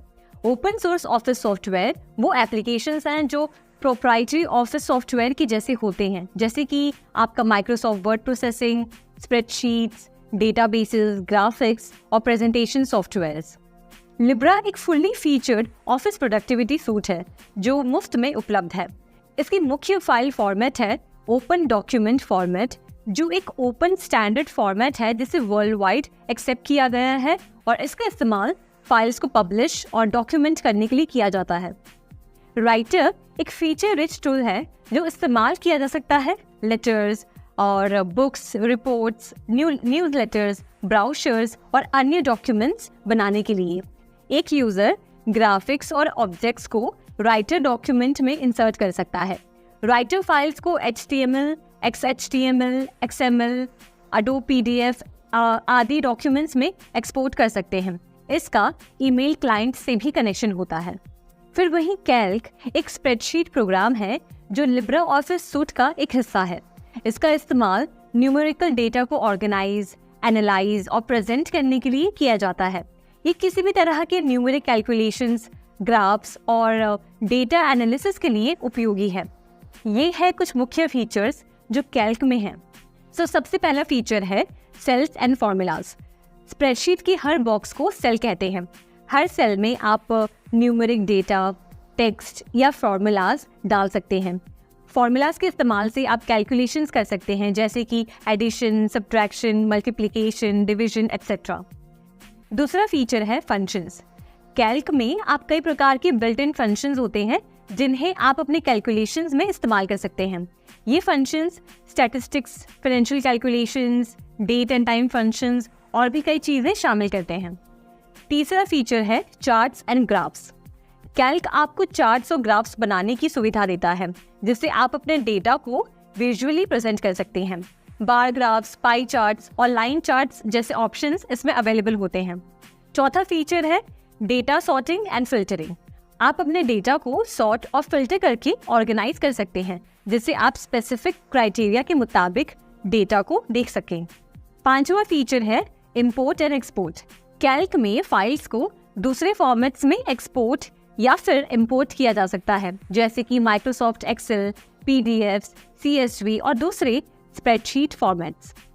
ओवरऑल कैल्क एक पावरफुल स्प्रेडशीट टूल है जो यूजर्स को डेटा एनालिसिस और न्यूमेरिक कैलकुलेशंस में हेल्प करता है।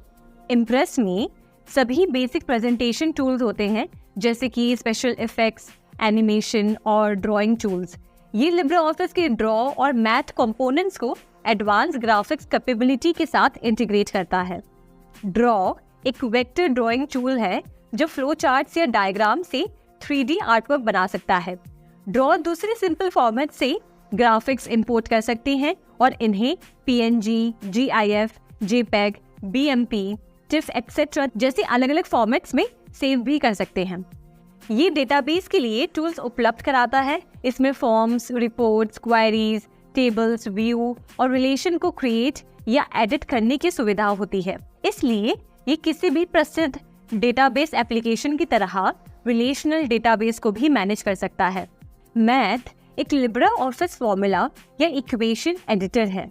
इसका इस्तेमाल मुश्किल इक्वेशंस बनाने के लिए किया जा सकता है, जिसमें सिंबल्स और कैरेक्टर्स स्टैंडर्ड सेट में नहीं होते हैं, और इसका इस्तेमाल डॉक्यूमेंट फॉर्मूला क्रिएट करने के लिए किया जाता है। WPS ऑफिस एक फाइल शेयरिंग और प्रोडक्टिविटी सूट है जो प्रेजेंटेशन बनाने, डॉक्यूमेंटेशन और स्प्रेडशीट को क्रिएट, एडिट और शेयर करने के लिए डिजाइन किया गया है। इसका एक फीचर है PDF एडिटर, जिसका इस्तेमाल स्टेक होल्डर्स को माइक्रोसॉफ्ट वर्ड डॉक्यूमेंट को PDF में कन्वर्ट करने के लिए होता है। यहाँ वाटरमार्क हटाने, कमेंट्स ऐड करने और फाइल साइज कंप्रेस करने जैसे कार्यों के लिए इसका इस्तेमाल किया जाता है। WPS ऑफिस में built in optical character recognition capability है जो यूजर्स को प्रिंटेड कैरेक्टर इमेजेस को रियल टाइम में डिजिटल टेक्स्ट में कन्वर्ट करने के लिए अनुमति देता है। WPS ऑफिस के फीचर्स में cloud storage, automated backup, template gallery scanning, file recovery या रिपेयर, मल्टी लैंग्वेज सपोर्ट आदि शामिल हैं। यहाँ डॉक्यूमेंट को खोला जा सकता है डॉक्यूमेंट पर क्लिक करके, स्प्रेडशीट को खोला जा सकता है स्प्रेडशीट पर क्लिक करके, और प्रेजेंटेशन को खोला जा सकता है प्रेजेंटेशन पर क्लिक करके।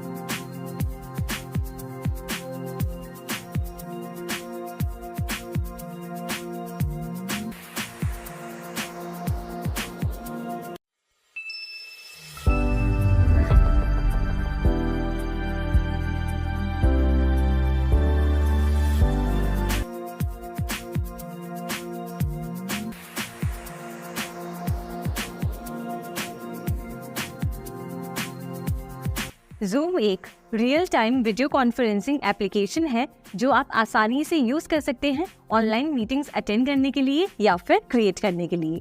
Zoom आपने देखा होगा, बहुत सारे बच्चे लॉकडाउन के समय पे अपने क्लासेस अटेंड करने के लिए, और बहुत सारे जो ऑफिसेज में काम करते हैं अपने ऑफिस की मीटिंग्स अटेंड करने के लिए यूज कर रहे थे। Zoom एप्लीकेशन को यूज करने के लिए आइए बताते हैं कि कैसे आप कर सकते हैं। चलिए अब एक रियल सिनेरियो क्रिएट करते हैं जहाँ पर हम कुछ लोगों को इस मीटिंग में ऐड करेंगे।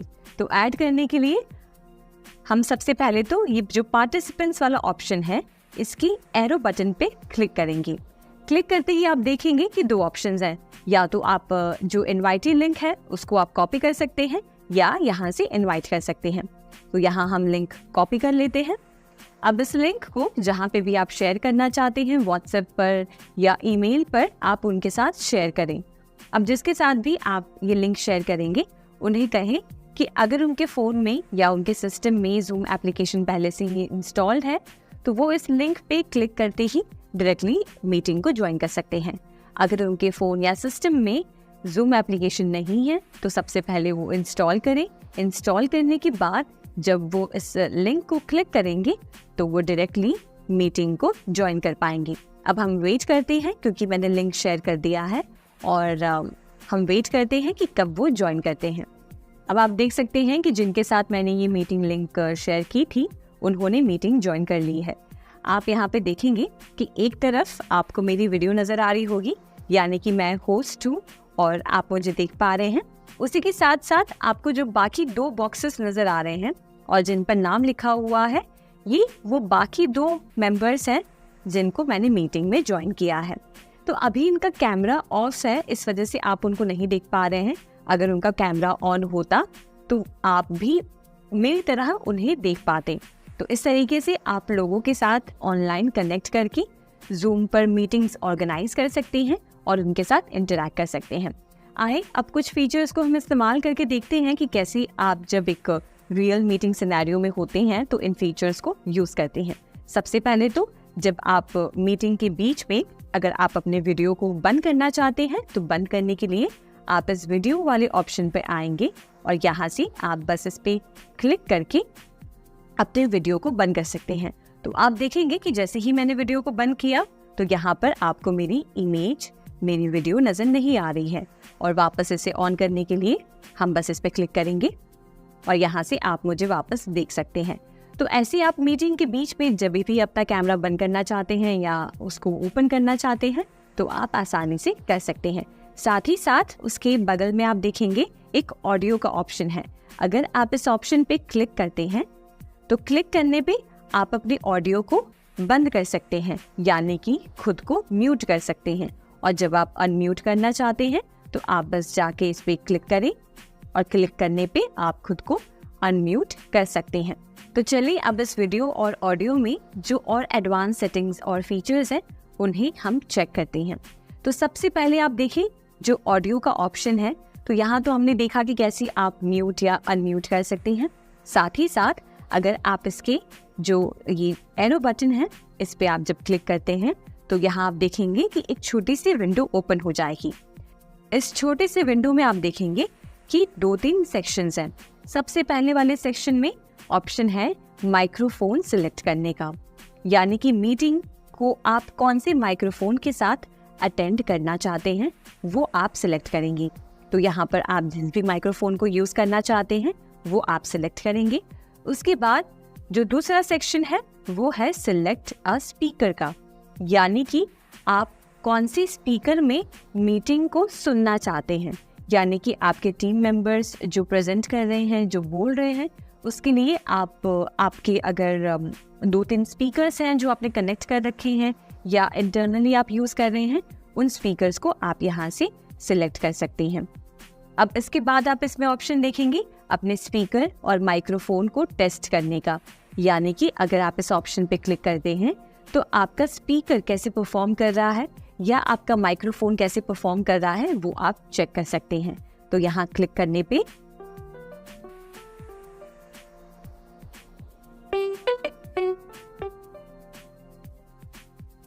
अभी आपने जो रिंगटोन सुनी ये आपके स्पीकर का आउटपुट लेवल है। इसी की तरह अगर आप माइक्रोफोन को टेस्ट करना चाहते हैं कि क्या आपका माइक्रोफोन सही से काम कर रहा है, तो आप वापस इस पे जाएं और वापस क्लिक करें टेस्ट स्पीकर एंड माइक्रोफोन, और यहाँ से आप माइक्रोफोन को टेस्ट कर सकते हैं आपने अभी मेरी आवाज़ सुनी वो माइक्रोफोन की आउटपुट लेवल बता रही थी, और अभी जो आपने देखा यहाँ पर हमने माइक्रोफोन की आउटपुट लेवल को टेस्ट किया, यानी कि जो आप बोल रहे हैं वो आपका माइक्रोफोन कितने अच्छे से कैप्चर कर पा रहा है वो आप सुन सकते हैं। अब इसी के नीचे वाले ऑप्शन में आप अगर कंप्यूटर ऑडियो को लीव करना चाहते हैं तो आप लीव कंप्यूटर ऑडियो पे क्लिक करेंगे और यहाँ से ऑडियो की सेटिंग्स हैं, आप इस पर क्लिक करें और ऑडियो सेटिंग्स में जाकर आप यहाँ से ऑडियो से रिलेटेड सारी सेटिंग्स एक साथ कर सकते हैं। जैसे आप यहाँ पर स्पीकर को सिलेक्ट कर सकते हैं, उसी के साथ साथ आप स्पीकर की वॉल्यूम को एडजस्ट कर सकते हैं। स्पीकर के नीचे आप यहाँ से माइक्रोफोन को सिलेक्ट कर सकते हैं कि आप कौन से माइक्रोफोन से अपने वॉइस को रिकॉर्ड करना चाहते हैं और उसकी वॉल्यूम को एडजस्ट कर सकते हैं। और इसी ऑप्शन के नीचे आप देखेंगे तो एक ऑडियो प्रोफाइल का ऑप्शन है, यहाँ आप बैकग्राउंड नॉइस को कम कर सकते हैं। तो अगर आप बैकग्राउंड नॉइस रिमूवल यूज़ करना चाहते हैं तो उसे आप सिलेक्ट कर सकते हैं और आप इसको ऑटो पे, लो पे, मीडियम पे या हाई पे सेट कर सकते हैं। और उसी के साथ अगर आप कोई पर्सनलाइज्ड ऑडियो आइसोलेशन चाहते हैं तो वो आप यहाँ से सिलेक्ट कर सकते हैं।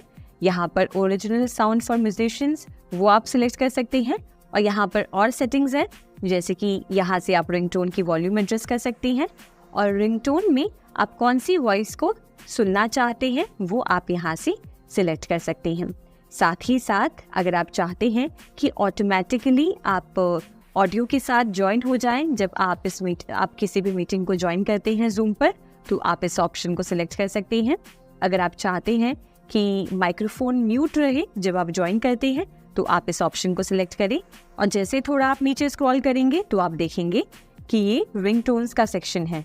रिंगटोन्स में जब कोई मीटिंग के लिए आपको कॉल करता है तो अगर आप उसके रिंगटोन वॉल्यूम को एडजस्ट करना चाहते हैं तो यहाँ से आप उसको कम कर सकते हैं या बढ़ा सकते हैं। साथ ही साथ अगर आप रिंगटोन के साउंड को चेंज करना चाहते हैं तो आप इस वाले ऑप्शन में आ जाएं, इसके ड्रॉप डाउन मेन्यू पे सिलेक्ट करें और साउंड्स को सुनें।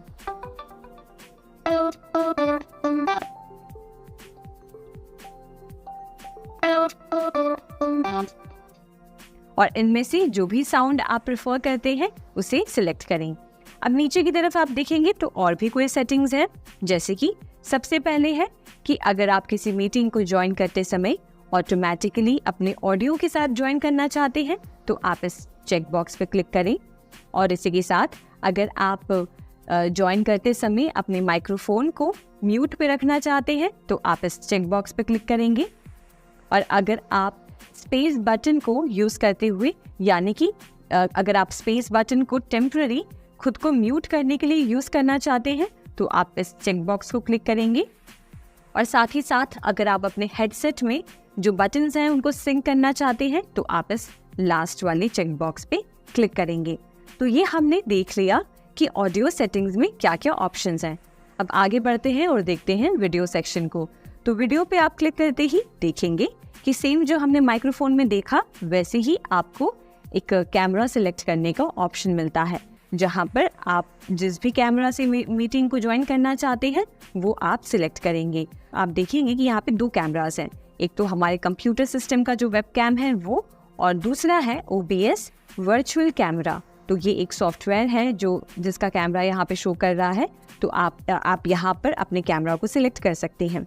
साथ ही साथ अगर आप अपने वीडियो के बीच में एक वर्चुअल बैकग्राउंड ऐड करना चाहते हैं तो वो आप कर सकते हैं। चलिए मैं आपको करके दिखाती हूँ।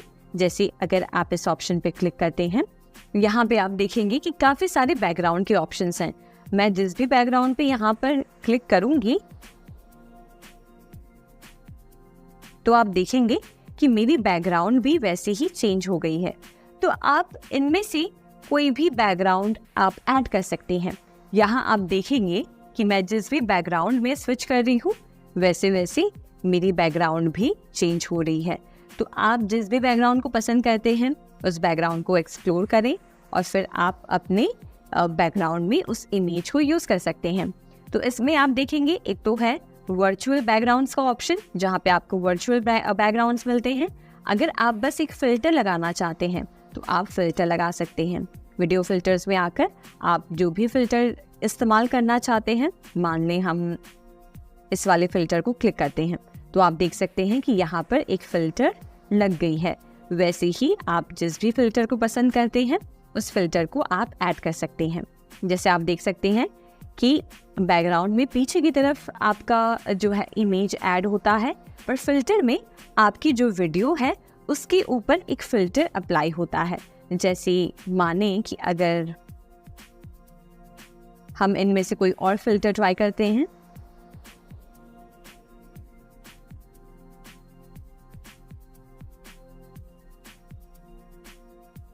तो आप देख सकते हैं कि जिस भी फ़िल्टर को आप यहाँ से सिलेक्ट करते हैं उस फ़िल्टर को आप अपने वीडियो में अप्लाई कर सकते हैं। अब हम जाते हैं एवेटार में। एवेटार में आप खुद का एक एवेटार क्रिएट कर सकते हैं। मान ली अगर हम इसमें से इस फॉक्स वाले एवेटार को क्लिक करते हैं और डाउनलोड करते हैं,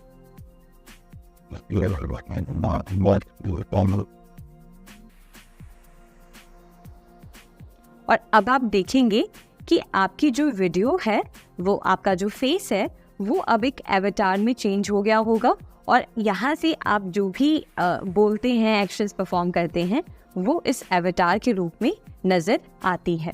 तो इस तरीके से काफ़ी इंटरेस्टिंग टूल्स आप इस्तेमाल कर सकते हैं जब आप एक वीडियो मीटिंग में हैं और आप जब अपने मीटिंग को होस्ट कर रहे हैं। अब चले जो बाकी बचे यहाँ पे वीडियो फीचर्स हैं वो हम देखते हैं। तो यहाँ हमने देख लिया कि कैसे आप एक वर्चुअल बैकग्राउंड चूज़ कर सकते हैं, और इसी के साथ जैसे हमने ऑडियो सेटिंग्स में देखा वैसे ही आप वीडियो सेटिंग्स में जब क्लिक करते हैं तो यहाँ से अपनी सारी सेटिंग्स को चेंज कर सकते हैं। तो सबसे पहले तो आप यहाँ से कैमरा सिलेक्ट कर सकते हैं। उसके बाद अगर आप उस कैमरा की क्वालिटी ओरिजिनल रेशियो या फिर HD में करना चाहते हैं तो वो आप यहाँ से करें। उसके बाद माय वीडियो सेक्शन में आप आएंगे तो यहाँ आप देखेंगे कि सबसे पहले है mirror my video. Mirror my video का यूज़ आप तब करेंगे, इस चेकबॉक्स को आप तब क्लिक करेंगे जब आप अपने वीडियो को किसी और डिस्प्ले पे मिरर कर रहे हैं, तो तब आप इसको सिलेक्ट करें। और इसके बाद अगर आप अपने अपीयरेंस को एक टचअप देना चाहते हैं तो वो आप इस चेकबॉक्स पे क्लिक करके कर सकते हैं। जैसे आप जब इस पे क्लिक करते हैं तो आप देखेंगे कि ये स्लाइडर बटन है। अगर आप इसको इंक्रीज करते हैं तो वीडियो में जो आपकी फेस है वो थोड़ी सी जो है सॉफ्ट हो जाती है और एक टचअप सा फील आता है। तो आप इसको यूज़ कर सकते हैं अपने मीटिंग्स को कंडक्ट करने के लिए। साथ ही साथ अगर आप लो लाइट को एडजस्ट करना चाहते हैं तो आप इस चेक बॉक्स पर क्लिक करें तो आप लो लाइट को एडजस्ट कर सकते हैं। आप ऑटो या उसको मैनुअल रख सकते हैं। साथ ही साथ अगर आप पोर्ट्रेट लाइटिंग करना चाहते हैं तो वो आप यहाँ से सिलेक्ट कर सकते हैं। और जैसे जैसे आप यहाँ वीडियो सेटिंग्स में स्क्रॉल करेंगे तो आप देख पाएंगे कि यहाँ से आप और एडवांस सेटिंग्स कर सकते हैं। तो इस तरीके से आप वीडियो की सेटिंग्स कर सकते हैं। और जब बारी आएगी आपकी मीटिंग को बंद करने की तब आप क्या कर सकते हैं, आप मीटिंग को बंद कर सकते हैं बस एक बटन को क्लिक करके। तो आप देखेंगे तो बॉटम राइट कॉर्नर पे एक एंड का बटन है। आप जैसे ही इस एंड बटन पे क्लिक करेंगे तो आप मीटिंग को वहीं पर ख़त्म कर पाएंगे। तो जैसे अगर हम इस पे क्लिक करते हैं और यहाँ पे आप देखेंगे 2 ऑप्शंस हैं, एंड मीटिंग फॉर ऑल और लीव मीटिंग। अगर सिर्फ आप ही मीटिंग से निकलना चाहते हैं बाहर तो आप लीव मीटिंग पे क्लिक करें, और अगर आप सबके लिए मीटिंग को एंड करना चाहते हैं तो आप एंड मीटिंग फॉर ऑल पे क्लिक करेंगे। तो हम एंड मीटिंग फॉर ऑल पे क्लिक करेंगे और इस तरीके से आप मीटिंग को बंद कर सकते हैं। अब इसमें हम एक ऐसी एप्लीकेशन को यूज करना सीखेंगे जो कोविड के समय में बहुत ज्यादा यूज हुआ था, जिसका नाम है गूगल मीट। गूगल मीट आपकी ज़ूम मीटिंग की तरह ही है। ये ऑनलाइन मीटिंग्स कंडक्ट करने के लिए आपको एक प्लेटफॉर्म प्रोवाइड करता है। तो आइए देखते हैं कि गूगल मीट आप कैसे यूज कर सकते हैं और कैसे मीटिंग्स ऑर्गेनाइज कर सकते हैं और लोगों को अपने साथ वीडियो कॉल के लिए या ये कह लें कि वीडियो मीटिंग के लिए अपने साथ ज्वाइन कर सकते हैं। चलें अब एक रियल सिनेरियो से समझते हैं कि ये गूगल मीट काम कैसे करता है। मैं यहाँ पर अभी एक न्यू मीटिंग स्टार्ट करूंगी और अपनी टीम के साथ शेयर करूंगी। तो सबसे पहले हम क्लिक करेंगे न्यू मीटिंग पर। क्लिक करते ही आप पाएंगे कि 3 ऑप्शंस हैं। यहाँ से अगर आप मीटिंग कुछ देर बाद के लिए स्टार्ट करना चाहते हैं तो आप पहला ऑप्शन सिलेक्ट करेंगे। अगर आप एक इंस्टेंट मीटिंग स्टार्ट करना चाहते हैं तो आप इंस्टेंट मीटिंग शुरू करेंगे, और या फिर आप यहाँ से स्केड्यूल भी कर सकते हैं। तो हम यहाँ पर create a meeting for later पे क्लिक करते हैं। यहाँ से आप इस लिंक को कॉपी करके जिन्हें भी आप इस मीटिंग में जोड़ना चाहते हैं उन्हें शेयर करेंगे, और जैसे ही वो इस मीटिंग पे क्लिक करेंगे, इस लिंक पे क्लिक करेंगे, वो इस मीटिंग को ज्वाइन कर पाएंगे। अब यहाँ आप देख सकते हैं मैं मीटिंग शुरू करने जा रही हूँ। यहाँ पर पूछा गया है do you want people to see and hear you in the meeting, यानी कि आप जिनके साथ मीटिंग में जुड़ रहे हैं क्या आप चाहते हैं कि वो आपको देख सके और आपको सुन सके।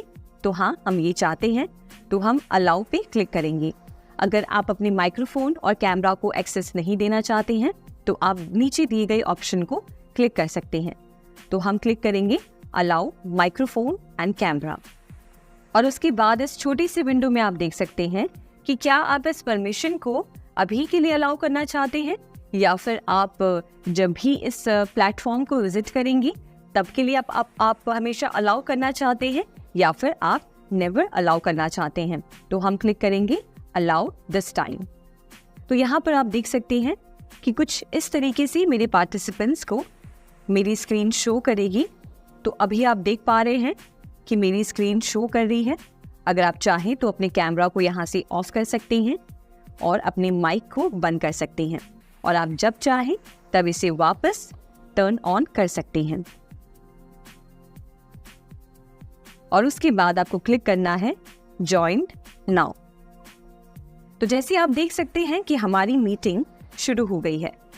अब बारी आती है हमारे पार्टिसिपेंट्स को ऐड करने की और मीटिंग को शुरू करने की। तो जैसे ही आपकी टीम मेंबर्स आपके दिए गए लिंक पे क्लिक करते हैं और फिर वो जब गूगल मीट पे आते हैं तो आपको उन्हें परमिशन देना होता है कि वो मीटिंग के अंदर एंटर कर सकें। उसके लिए आप क्या करेंगे, आप यहाँ पे देखेंगे राइट में जो ये पार्टिसिपेंट्स का आइकन है, आप इस पर क्लिक करें और आप यहाँ से देख पाएंगे कि कितने लोगों ने आपके लिंक को क्लिक किया है और वो वेट कर रहे हैं कि कब आप उन्हें एडमिट करें। तो यहाँ एडमिट करने के लिए आप उनकी प्रोफाइल चेक करें। प्रोफाइल चेक करने के बाद अगर आप एडमिट ऑल करना चाहते हैं तो आप सबको एक साथ एडमिट कर सकते हैं, या फिर आप इंडिविजुअली एडमिट करना चाहते हैं तो वो आप एडमिट पे क्लिक करके कर सकते हैं, या फिर आप एडमिट ऑल पे क्लिक करें और एक साथ आप सारे पार्टिसिपेंट्स को ऐड कर पाएंगे। अगर आप डिनाई करना चाहते हैं, अगर आप जो पार्टिसिपेंट्स क्यू में हैं उन्हें ऐड नहीं करना चाहते हैं तो एक साथ आप डिनाई ऑल कर सकते हैं। तो यहाँ हम क्लिक कर रहे हैं एडमिट ऑल। यहाँ आप देख सकते हैं कि जो आपको नाम दिख रहे हैं ये दो, ये वो 2 टीम मेंबर्स हैं जिनके साथ मैंने लिंक शेयर की थी।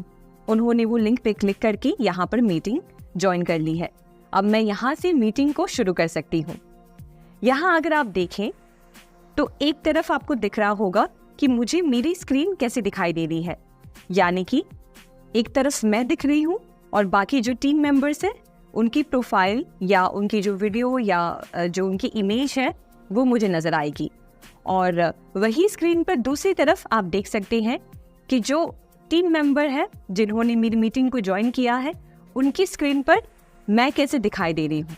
तो इस तरीके से आप वर्चुअली मीटिंग्स अटेंड कर सकते हैं, मीटिंग्स को क्रिएट कर सकते हैं गूगल मीट पर।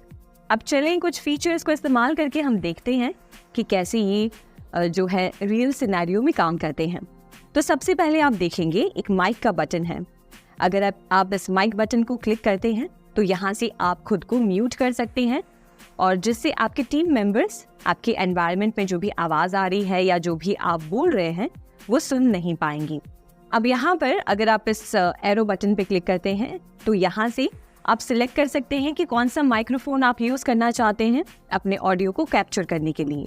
और इसी के साथ स्पीकर्स पे अगर आप क्लिक करते हैं तो यहाँ से आप सिलेक्ट कर सकते हैं कि कौन सा स्पीकर आप इस्तेमाल करना चाहते हैं अपने टीम मेंबर्स की आवाज़ सुनने के लिए। तो यहाँ पर जैसे आप देखें कि हमारे पास माइक्रोफोन का एक ही मोड है और स्पीकर भी एक ही हैं, तो इस वजह से यहाँ पर एक ही ऑप्शन नज़र आ रहा है। अब बढ़ते हैं हमारे अगले ऑप्शन की तरफ।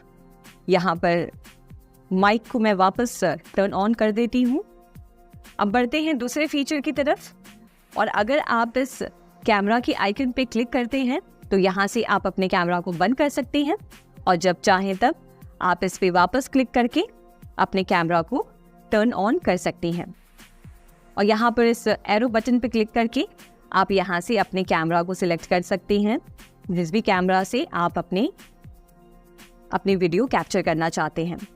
अब चलिए देखते हैं तीसरा फीचर। अगर आप इस पे क्लिक करते हैं तो यहाँ से आप कैप्शंस को टर्न ऑन कर सकते हैं, यानी कि जो भी स्पीकर बोल रहा है उसे अगर आप शब्दों के रूप में पढ़ना चाहते हैं तो इसके लिए आप इस कैप्शंस का इस्तेमाल करेंगे। और जब भी आप इसको बंद करना चाहते हैं तो बस इस पे जाके एक बार क्लिक करें और क्लिक करने के बाद आप इसे टर्न ऑफ कर सकते हैं।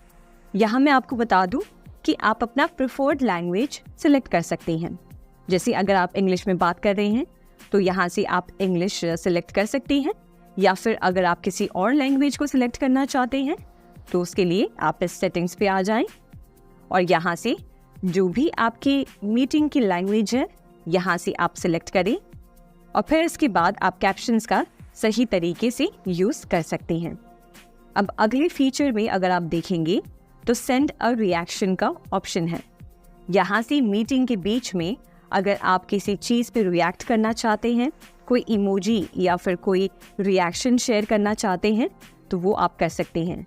आप बस इस पे क्लिक करें। यहाँ अगर मैं किसी भी रिएक्शन पे क्लिक करती हूँ तो वो रिएक्शन मेरे टीम मेंबर्स देख पाएंगे और उससे कनेक्ट कर पाएंगे।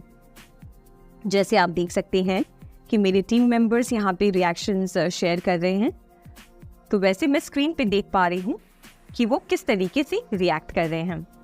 तो ये फीचर काफ़ी ज़्यादा इंटरेस्टिंग है। आप इस फीचर का इस्तेमाल मीटिंग के बीच में कर सकते हैं। अब आए देखते हैं अगला फीचर जो है प्रेजेंट नाउ का। अगर आप इस प्रेजेंट नाउ पे क्लिक करते हैं तो यहाँ से आप अपने टीम मेंबर्स के साथ अपनी स्क्रीन शेयर कर सकते हैं। माने कि अगर मुझे अपने टीम मेंबर्स के साथ कुछ स्क्रीन पर दिखाना है, उन्हें कुछ शो करना है, तो यहाँ से मैं इस फीचर का इस्तेमाल करके स्क्रीन सिलेक्ट कर सकती हूँ कि कौन सा स्क्रीन में शो करना चाहती हूँ। जैसे अगर मैं क्रोम टैब जो मैं अभी यूज़ कर रही हूँ, अगर मैं वो शो करना चाहती हूँ तो यहाँ से मैं क्रोम टैब सिलेक्ट करूँगी। अगर मैं किसी विंडो को शो करना चाहती हूँ तो यहाँ से विंडो सिलेक्ट करके शेयर कर सकती हूँ। और वैसे ही अगर एंटायर स्क्रीन यानी कि स्क्रीन पे जो भी हो रहा है वो पूरी एग्जैक्ट अपने टीम मेंबर्स के साथ शेयर करना चाहती हूँ तो उसे सिलेक्ट करके शेयर पे क्लिक करते ही यहाँ जैसे आप देख सकते हैं कि पूरी स्क्रीन मेरी नज़र आ रही है। अब यहाँ से जो भी मैं अपने टीम मेंबर्स को एक्सप्लेन करना चाहती हूँ माने अगर मैं यहाँ पर जो भी टाइप करती हूँ, आप दूसरी स्क्रीन पे देख पा रहे होंगे कि मेरे टीम मेंबर्स देख सकते हैं कि मैं उन्हें क्या दिखाना चाहती हूँ। इसी के तरीके से मैं कोई वीडियो या इमेज अगर उन्हें शोकेस करना चाहती हूँ तो वो आसानी से इस फीचर का इस्तेमाल करके कर सकती हूँ। अब यहाँ मान लें अगर मैं एक वाइट बोर्ड इस्तेमाल करके अपने टीम मेंबर्स को कुछ दिखाना चाहती हूँ तो वो भी कर सकती हूँ। जैसे यहाँ पर आप देख सकते हैं मेरी जो करंट स्क्रीन है वो अभी शेयरिंग में है, और यहाँ पर हम 3 डॉट्स पे आ जाएंगे और सबसे पहला आपको ऑप्शन दिखेगा वाइट बोर्ड का। आप वाइट बोर्ड पे क्लिक करें। क्लिक करने के बाद यहाँ से हमें जो है ऑप्शन सिलेक्ट करना है कि हम किसी ड्राइव में से अगर इस वाइट बोर्ड को सिलेक्ट करना चाहते हैं या फिर एक न्यू वाइट बोर्ड के साथ शुरू करना चाहते हैं। तो हम यहाँ पर एक नए के साथ शुरू करेंगे और यहाँ आप अलग टूल्स का इस्तेमाल करके जो भी आप प्रेजेंट करना चाहते हैं वो आप कर सकते हैं। अब जैसे एक क्लासरूम में एक बोर्ड होता है जहाँ पर टीचर कुछ भी ड्रॉ करके कुछ भी लिख कर एक्सप्लेन करती है, उसी तरीके से आप इस वाइट बोर्ड का इस्तेमाल करके कुछ भी इंफॉर्मेशन प्रेजेंट कर सकते हैं। तो यहाँ आप देखेंगे अलग अलग टूल्स हैं। जैसे आप एक पेन का इस्तेमाल कर सकते हैं और कुछ ड्रॉ करके दिखा सकते हैं, वैसे ही आप इरेजर का इस्तेमाल करके जो भी आपने चीज़ ड्रॉ की है उसे इरेज कर सकते हैं। और यहाँ पे तीसरा टूल जो है वो है सिलेक्ट का। इसका इस्तेमाल करके आप अपने वाइट बोर्ड में किसी भी ऑब्जेक्ट को या जो भी आपने चीज़ यहाँ पर इंसर्ट की है उसे आप सिलेक्ट कर सकते हैं। उसके नीचे आप देखेंगे तो एक स्टिकी नोट है, आप इस पर क्लिक करते हैं तो यहाँ से आप एक स्टिकी नोट क्रिएट कर सकते हैं। अगर आप एक इमेज ऐड करना चाहते हैं अपने वाइट बोर्ड पर तो वो आप कर सकते हैं ऐड इमेज पर क्लिक करके। तो मान लीजिए अगर हम इस इमेज को सिलेक्ट करते हैं तो यहाँ से हम इमेज को सिलेक्ट करके इंसर्ट पर क्लिक करेंगे, और जैसे ही हम इंसर्ट पे क्लिक करते हैं तो आप देख सकते हैं कि ये इमेज यहाँ पर इंसर्ट हो गई है। इसकी पोजीशन को आप एडजस्ट कर सकते हैं या फिर इसे आसानी से रीसाइज कर सकते हैं। इसके नीचे वाले टूल में अगर आप देखेंगे तो एक सर्कल का ऑप्शन है। अगर आप एक सर्कल क्रिएट करना चाहते हैं तो वो भी आप आसानी से कर सकते हैं। अब बढ़ते हैं अगले टूल की तरफ जो है एक टेक्स्ट बॉक्स। टेक्स्ट बॉक्स पे क्लिक करते ही आप अपने वाइट बोर्ड पे आए और कहीं पे भी जहां भी आप इस टेक्स्ट बॉक्स को इंसर्ट करना चाहते हैं उस पर बस क्लिक करें। ये हमारा बॉक्स इंसर्ट हो गया है। अब जो भी आप इसमें इंसर्ट करना चाहते हैं या टाइप करना चाहते हैं वो आप टाइप करें। टाइप करने के बाद आप उस टेक्स्ट बॉक्स के साइज़ को एडजस्ट कर सकते हैं और जहाँ भी उसे प्लेस करना चाहते हैं अपने वाइट बोर्ड में वो आप आसानी से कर सकते हैं। अब यहाँ देखते हैं लास्ट टूल जो है लेज़र का। आप इस टूल का इस्तेमाल करके अपने वाइट बोर्ड में किसी भी पॉइंट को जो है एम्फसाइज कर सकते हैं और कहीं पे भी आप पॉइंट कर सकते हैं। यहाँ हमने देखा कि कैसे आप एक रियल टाइम में मीटिंग को ऑर्गेनाइज कर सकते हैं और जो मेन फीचर्स हैं उनका इस्तेमाल आसानी से कर सकते हैं। अब हम जानेंगे दूसरे मीटिंग सॉफ्टवेयर के बारे में जिसका नाम है माइक्रोसॉफ्ट टीम।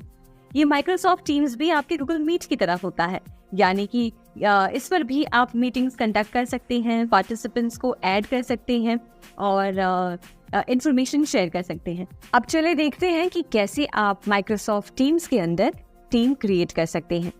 जैसे आपके ऑर्गेनाइजेशन में अलग अलग डिपार्टमेंट्स होते हैं और अगर उन डिपार्टमेंट्स के साथ आप अलग अलग टीम्स क्रिएट करना चाहते हैं, उनके बीच में फाइल शेयर करना चाहते हैं, उनके साथ मीटिंग्स ऑर्गेनाइज करना चाहते हैं, उनके साथ चैट करना चाहते हैं, तो उसके लिए आप अलग अलग टीम्स क्रिएट कर सकते हैं। तो आइए अब देखते हैं कि कैसे आप एक टीम क्रिएट करेंगे। तो यहाँ आप देखेंगे कि एक टीम यहाँ पे क्रिएटेड है।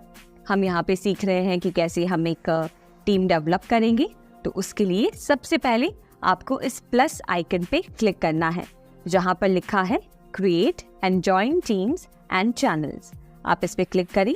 क्लिक करने के बाद आपको 3 ऑप्शंस दिखेंगे, एक चैनल क्रिएट करने का, टीम क्रिएट करने का या फिर टीम को ज्वाइन करने का ऑप्शन। तो अगर आप किसी टीम को ज्वाइन करना चाहते हैं जो ऑलरेडी क्रिएटेड है तो आप ज्वाइन टीम पे क्लिक कर सकते हैं। हम एक टीम क्रिएट करना चाहते हैं तो हम क्रिएट टीम पे क्लिक करेंगे। और वैसे ही अगर आप कोई चैनल क्रिएट करना चाहते हैं तो आप चैनल क्रिएट पे क्लिक करेंगे। तो अब हम क्रिएट टीम पे क्लिक करेंगे और यहाँ से हमें हमारी टीम की जो डिस्क्रिप्शन है, जो नाम है, और अगर आप उसको प्राइवेट या पब्लिक रखना चाहते हैं तो वो हम सिलेक्ट करेंगे। तो सबसे पहले हम यहाँ पर टीम को एक नाम देंगे। आपका जो भी डिपार्टमेंट है उससे रिलेटेड आप कोई नाम दे सकते हैं, या फिर आप जो भी पर्सनल नाम रखना चाहते हैं या जो भी नाम आपको लगता है कि सबसे बेस्ट सूटेड होगा वो आप नाम इस टीम को दे सकते हैं। तो मान लीजिए मैं अपने ऑर्गेनाइजेशन में जो टेक डिपार्टमेंट है उनके लिए एक टीम क्रिएट कर रही हूँ। तो यहाँ मैंने लिख दिया टेक डिपार्टमेंट। अब उसके बाद नीचे आप देखेंगे एक डिस्क्रिप्शन का ऑप्शन है। डिस्क्रिप्शन में आपको अपनी टीम से रिलेटेड इंफॉर्मेशन शेयर करनी है कि वो टीम क्या करेगी, उसकी एक्टिविटीज़ क्या होंगी और ये टीम किस लिए बनाया गया है। तो आप जो भी चाहें वो डिस्क्रिप्शन में लिख सकते हैं और ये कंपलसरी नहीं है। अगर आप इस डिस्क्रिप्शन को ऐड नहीं करना चाहते हैं तो आप आगे बढ़ सकते हैं। अब डिस्क्रिप्शन के नीचे आप देखेंगे तो दो ऑप्शन है, प्राइवेट और पब्लिक। प्राइवेट आप तब सिलेक्ट करेंगे जब आप एक ऐसा टीम क्रिएट करना चाहते हैं जिसमें कोई भी आपके ऑर्गेनाइजेशन में आपके परमिशन के बिना एंटर ना हो पाए।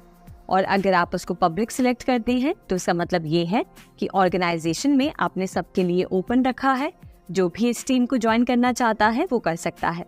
तो मान लीजिए हम इस टीम को प्राइवेट रख रहे हैं तो हम प्राइवेट पे क्लिक करेंगे। प्राइवेट पे क्लिक करते ही आप देखेंगे कि प्राइवेट यहाँ पे सिलेक्टेड है। आप जब चाहें तब इस पे क्लिक करके स्विच कर सकते हैं। अब हमने हमारी टीम का नाम दे दिया है। अब बारी आती है इसे क्रिएट करने की। तो हम बस क्रिएट बटन पे क्लिक करेंगे और अब आप देख सकते हैं कि हमारी टीम क्रिएट हो रही है और ये हमारी टीम क्रिएट हो गई है। आप लेफ्ट पैनल में देखेंगे तो ये दो टीम्स हैं। ये पहले वाली पुरानी जो टीम थी वो है और ये टेक डिपार्टमेंट जो हमने अभी क्रिएट किया है ये वो टीम है। चलिए अब देखते हैं कि हमने जो अभी एक टीम क्रिएट किया है, अगर हम उनके साथ एक वीडियो मीटिंग शुरू करना चाहते हैं तो वो हम कैसे कर सकते हैं। तो बस आपको जाके सबसे पहले तो उस टीम को सिलेक्ट करना है। सिलेक्ट करने के बाद आप क्या करेंगे, आप राइट हैंड साइड जो पैनल है उसके ऊपर आप देखेंगे एक वीडियो कैमरा का आइकन है। आप जब इस पे क्लिक करेंगे तो क्लिक करते ही आप देखेंगे कि एक नई विंडो ओपन होती है। यहाँ पर हमें अपनी मीटिंग की इंफॉर्मेशन जो है चूज करनी है। जैसे सबसे पहले आप यहाँ पे देखिए तो आपको अपने मीटिंग को एक नाम देना है। तो मान लें हम यहाँ पर नाम देते हैं इंट्रोडक्शन मीटिंग। नाम देने के बाद आप देखेंगे कि नाम सेव हो गया है। अब आपको सिलेक्ट करना है कि क्या आप मीटिंग के दरमियान अपने कैमरा को ऑन रखना चाहते हैं, यानी कि जब आप अपने टीम मेंबर्स के साथ मीटिंग में बात कर रहे होंगे तब क्या आप अपने कैमरा को यूज़ करना चाहते हैं या नहीं। तो मान लें अगर आप नहीं करना चाहते हैं तो आप इस कैमरा को यहाँ से बंद ही रहने दें। अगर आप यूज़ करना चाहते हैं तो आप बस इस ऑप्शन को, ये जो बटन है इस पर आप क्लिक करें और क्लिक करते ही आप देखेंगे कि आपकी वीडियो आपको इस बॉक्स में नजर आएगी, यानी कि जब मीटिंग शुरू होगी तो आप कुछ इस तरीके से दिखाई देंगे। आप जब चाहे तब इसे बस यहाँ से बंद कर सकते हैं और बंद करते ही आपका कैमरा जो है वो टर्न ऑफ हो जाएगा। चलिए अब देखते हैं कि कैसे आप इसके अंदर अपने माइक और स्पीकर्स के ऑप्शंस को सिलेक्ट कर सकते हैं। तो मान लें यहाँ पर आप देखें कि ये माइक का जो बटन है वो ऑन है, यानी कि जब मीटिंग शुरू होगी तो हमारे एनवायरनमेंट में यहाँ पे जो भी आवाज़ आएगी या जो भी हम बात करेंगे वो हमारे टीम मेंबर्स सुन पाएंगे। अगर आप अपने माइक को बंद करना चाहते हैं तो बस आप इस बटन को एक बार क्लिक करें और क्लिक करते ही ऐसे ही माइक बंद हो जाएगा, यानी कि आपकी जो ऑडियो है अब वो रिकॉर्ड नहीं होगी। और इसी के बगल में आप देखेंगे तो एक स्पीकर का आइकन है। अगर आप यहाँ देखेंगे तो लिखा है स्पीकर इज ऑन, यानी कि आपका स्पीकर ऑन है और यहाँ से आप बस इस पॉइंट को ड्रैग करते हुए इसके वॉल्यूम को एडजस्ट कर सकते हैं। अगर आप कम करना चाहते हैं तो आप इसे जो है स्टार्टिंग की तरफ ड्रैग करें, और अगर आप इसको बढ़ाना चाहते हैं तो बस इसे एंड की तरफ ले जाएं। तो अब बारी आती है मीटिंग को शुरू करने की। मीटिंग शुरू करने से पहले मैं आपको बता दूं कि अगर आप अपना कोई एवेटार यूज़ करना चाहते हैं या फिर अगर आप कोई बैकग्राउंड इफेक्ट देना चाहते हैं आपके वीडियो में, तो वो आप दे सकते हैं। जैसे आप देखेंगे जो कैमरा का सेक्शन है, अगर हम इसे टर्न ऑन करते हैं तो ऑन करने के बाद आप देखेंगे इफेक्ट्स एंड एवेटार का ऑप्शन है। आप इस पर क्लिक करें और यहाँ से आप अलग अलग जो वीडियो इफेक्ट्स है वो ऐड कर सकते हैं। जैसे मान लें अगर हम इस वाले पर क्लिक करते हैं तो आप देखेंगे कि बैकग्राउंड में ये इफेक्ट ऐड हो गया है। अब आप जो भी बैकग्राउंड ऐड करना चाहते हैं उस पर बस जाकर क्लिक करें और इस तरीके से आप बैकग्राउंड ऐड कर सकते हैं। और इसका आप इस्तेमाल तब कर सकते हैं जब अगर आपके बैकग्राउंड में कुछ डिस्टर्बेंस है या आप कहीं अपने पर्सनल रूम में हैं और आप किसी प्रोफेशनल मीटिंग को ज्वाइन कर रहे हैं, तो आप इन बैकग्राउंड्स को यूज़ कर सकते हैं। और इसी के साथ अगर आप अपने कैमरा को यूज़ नहीं कर रहे हैं और आप अपनी जगह पर एक एवेटार को यूज़ करना चाहते हैं, तो कैमरा को बंद करके आप एवेटार के सेक्शन में आएंगे। तो यहाँ से आप अपना खुद का एवेटार क्रिएट करके वो अपने प्रोफाइल में दिखा सकते हैं। तो ये हमने देखा कि कैसे आप सारी audio settings, video settings, camera settings को जो है चेंज कर सकते हैं। अब बारी आती है मीटिंग को शुरू करने की। तो मीटिंग शुरू करते हैं, उसके लिए हम क्लिक करेंगे जॉइन नाउ। अब आप देखेंगे कि हमने मीटिंग शुरू कर दी है। अब यहाँ पे छोटे से विंडो में हमारे पास 3 ऑप्शंस मिलते हैं। अगर आप अपने मीटिंग लिंक को कॉपी करना चाहते हैं तो यहाँ से आप कॉपी करके अपने टीम मेंबर्स के साथ शेयर करें और उन्हें कहें कि वो लिंक को कॉपी करके मीटिंग को ज्वाइन करें। या फिर अगर आप यहाँ से ऐड पार्टिसिपेंट्स करना चाहते हैं तो आप ऐड पार्टिसिपेंट्स पर क्लिक करके पार्टिसिपेंट्स को डायरेक्टली ऐड कर सकते हैं। या फिर अगर आप ईमेल के थ्रू इस मीटिंग के बारे में नोटिफाई करना चाहते हैं ज्वाइन करने के लिए, तो आप इस ऑप्शन को सिलेक्ट कर सकते हैं। अब यहाँ आप देखें कि जिसके साथ हमने हमारी मीटिंग लिंक शेयर की थी वो अब यहाँ पर एंटर हो चुके हैं और अब हमें इन्हें एडमिट करना है ताकि वो हमें ज्वाइन कर पाएँ। हम क्लिक करेंगे एडमिट पर। यहाँ अब आप देखें कि ये मेंबर हमारे साथ ज्वाइन हो गए हैं। अब आप देखें कि जो दूसरे मेंबर हैं वो हमें ज्वाइन कर चुके हैं। अब हम उन्हें यहाँ से एडमिट करेंगे।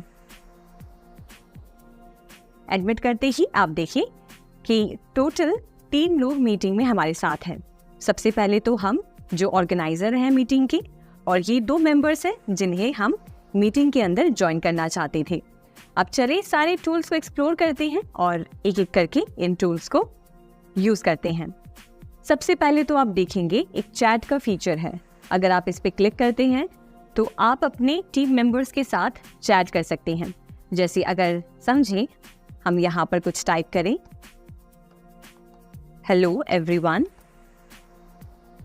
और जैसे ही आप एंटर दबाते हैं आप इस मैसेज को अपने टीम मेंबर्स के साथ शेयर कर पाएंगे। जब भी वो इस मैसेज को पढ़ेंगे वो आपको यहाँ पर रिप्लाई कर सकते हैं। अब हम वेट करेंगे कि हमारे टीम मेंबर्स हमें रिप्लाई करें। तो आप देखिएगा कि कैसे वो जो रिप्लाई करते हैं वो मैसेजेस आपको यहाँ पे दिखेंगे। आप उन मैसेजेस पर रिएक्ट कर सकते हैं या फिर उन्हें रिप्लाई बैक कर सकते हैं। तो जैसे आप देखेंगे कि हम यहाँ पर बोलकर उनके साथ बात कर सकते हैं, रियल टाइम कन्वर्सेशन कर सकते हैं और साथ ही साथ इस चैट फीचर का इस्तेमाल कर सकते हैं अगर मीटिंग के बीच में मेंबर्स आपस में बात करना चाहते हैं। और सबसे इंटरेस्टिंग बात यह है कि आपको बस चैट करने का मौका नहीं मिलता है, बल्कि आप बहुत कुछ यहाँ पर कर सकते हैं। जैसे आप अपने टेक्स्ट को फॉर्मेट कर सकते हैं, यहाँ से बोल्ड, इटैलिक या अपने टेक्स्ट का स्टाइल चेंज कर सकते हैं। साथ ही साथ अगर आप इस चैट में किसी इमेज को ऐड करना चाहते हैं तो वो आप कर सकते हैं।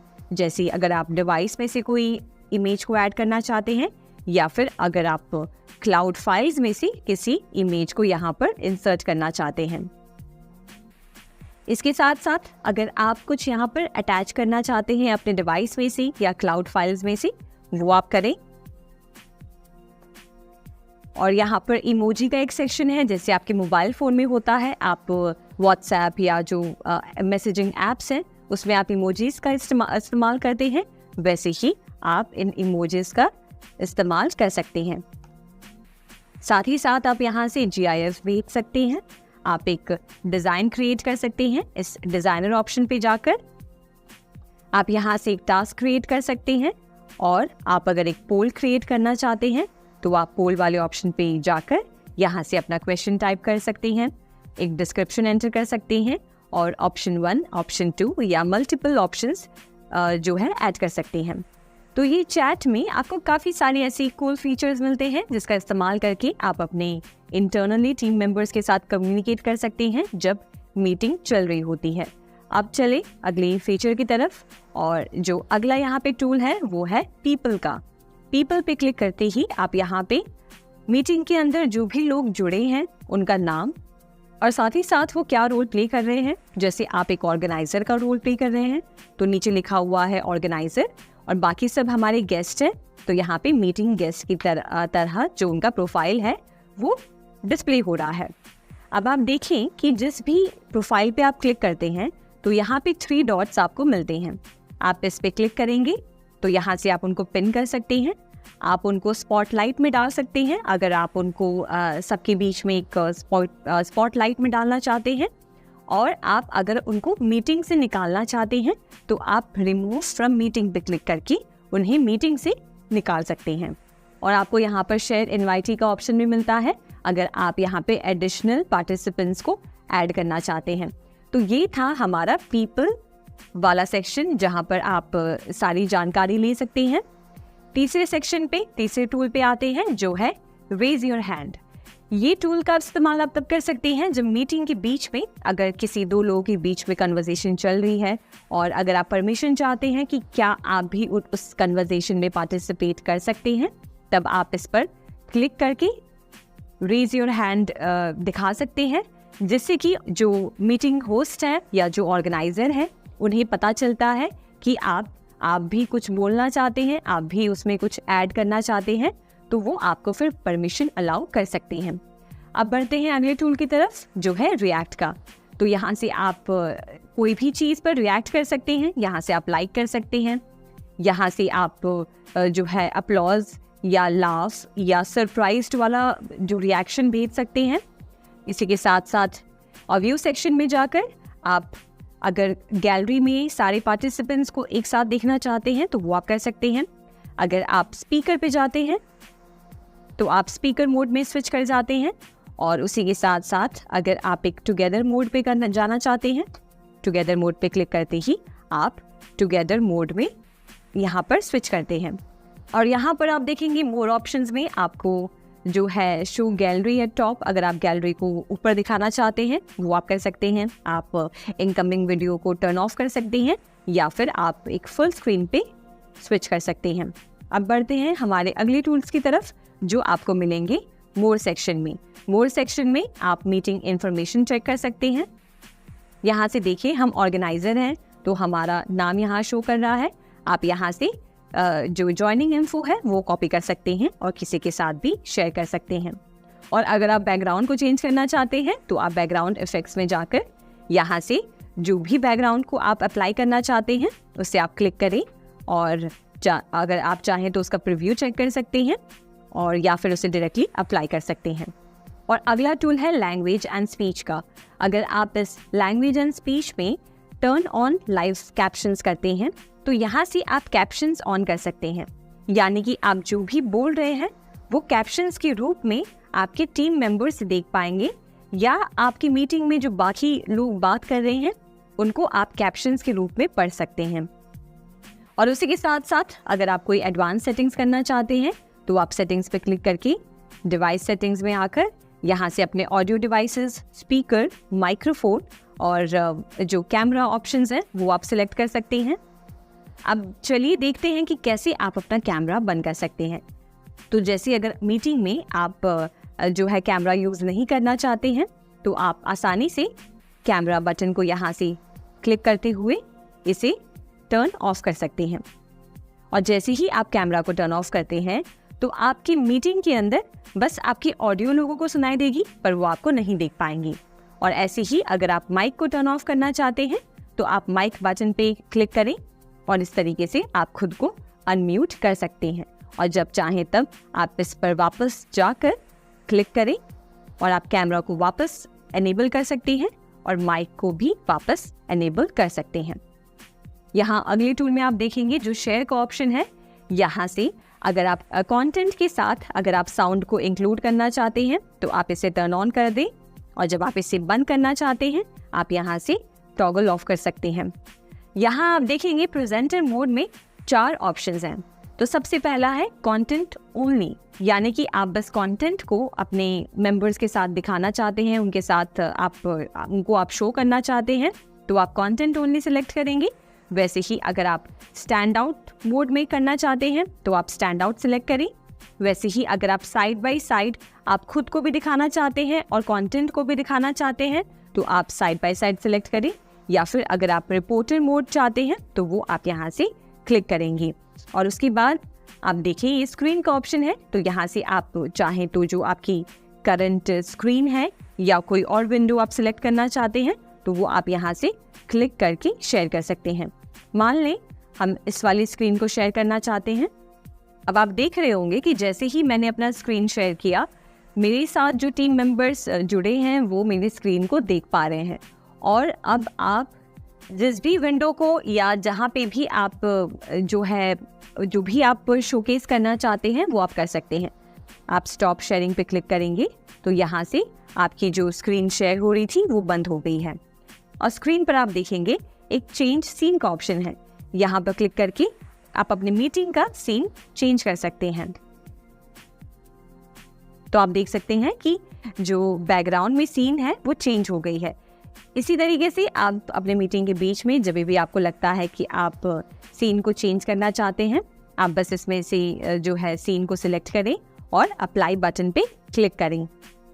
तो इस तरीके से हमने देखा कि कैसे आप एक माइक्रोसॉफ्ट टीम्स ऑर्गेनाइज कर सकते हैं, लोगों को अपने मीटिंग में ज्वाइन कर सकते हैं, और जो सारे टूल्स हमने जाने थे उन्हें आप जाकर एक्सप्लोर कर सकते हैं। अब यहाँ मान लीजिए अगर हम मीटिंग को बंद करना चाहते हैं, मीटिंग को ख़त्म करना चाहते हैं, तो हम जो लीव बटन है इसमें हम जाएंगे और जो ड्रॉप डाउन मेन्यू है इस पर आप क्लिक करें तो देखिए 2 ऑप्शंस हैं। एक तो है लीव का, एक है एंड मीटिंग का। अगर आप मीटिंग को ख़त्म करना चाहते हैं तो आप डायरेक्टली एंड मीटिंग पे क्लिक करें, या फिर अगर आप ही सिर्फ मीटिंग को लीव करना चाहते हैं और आप चाहते हैं कि ये मीटिंग चलती रहे तो आप लीव पे क्लिक कर सकते हैं। तो हम यहाँ पे एंड मीटिंग पे क्लिक करेंगे और यहाँ से you will and the meeting for everyone हम क्लिक करेंगे एंड, और ऐसे आप अपनी मीटिंग को एंड कर सकते हैं। तो ये हमने देखा कि कैसे आप माइक्रोसॉफ्ट टीम्स में जाकर प्रैक्टिकली एक मीटिंग ऑर्गेनाइज कर सकते हैं, अपने साथ लोगों को जोड़ सकते हैं, अपने स्क्रीन को शेयर कर सकते हैं और बाकी टूल्स का इस्तेमाल कर सकते हैं।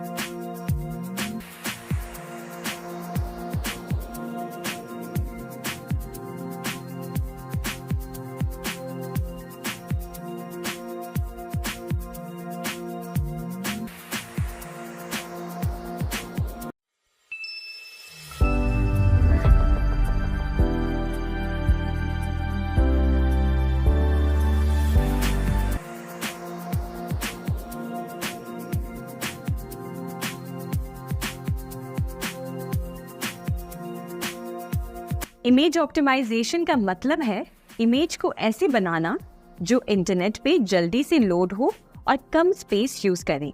सोचिए जब आप किसी वेबसाइट पे जाते हैं और वहाँ कुछ पिक्चर्स को लोड होने में देरी लगती है, तो ये इमेज ऑप्टिमाइजेशन की कमी की वजह से होता है। जब एक वेबसाइट का लोड टाइम ज़्यादा होता है तो यूजर्स को वेट करना पड़ता है और वो फ्रस्ट्रेटेड हो जाते हैं। इसीलिए किसी भी वेबसाइट ओनर के लिए ये बहुत ज़रूरी है कि उनकी वेबसाइट पे जो इमेजेस हैं वो ऑप्टिमाइज्ड हो। अब इमेज ऑप्टिमाइजेशन के लिए कुछ टेक्निक्स होते हैं। एक सिंपल तरीका है इमेज के साइज को कम करना।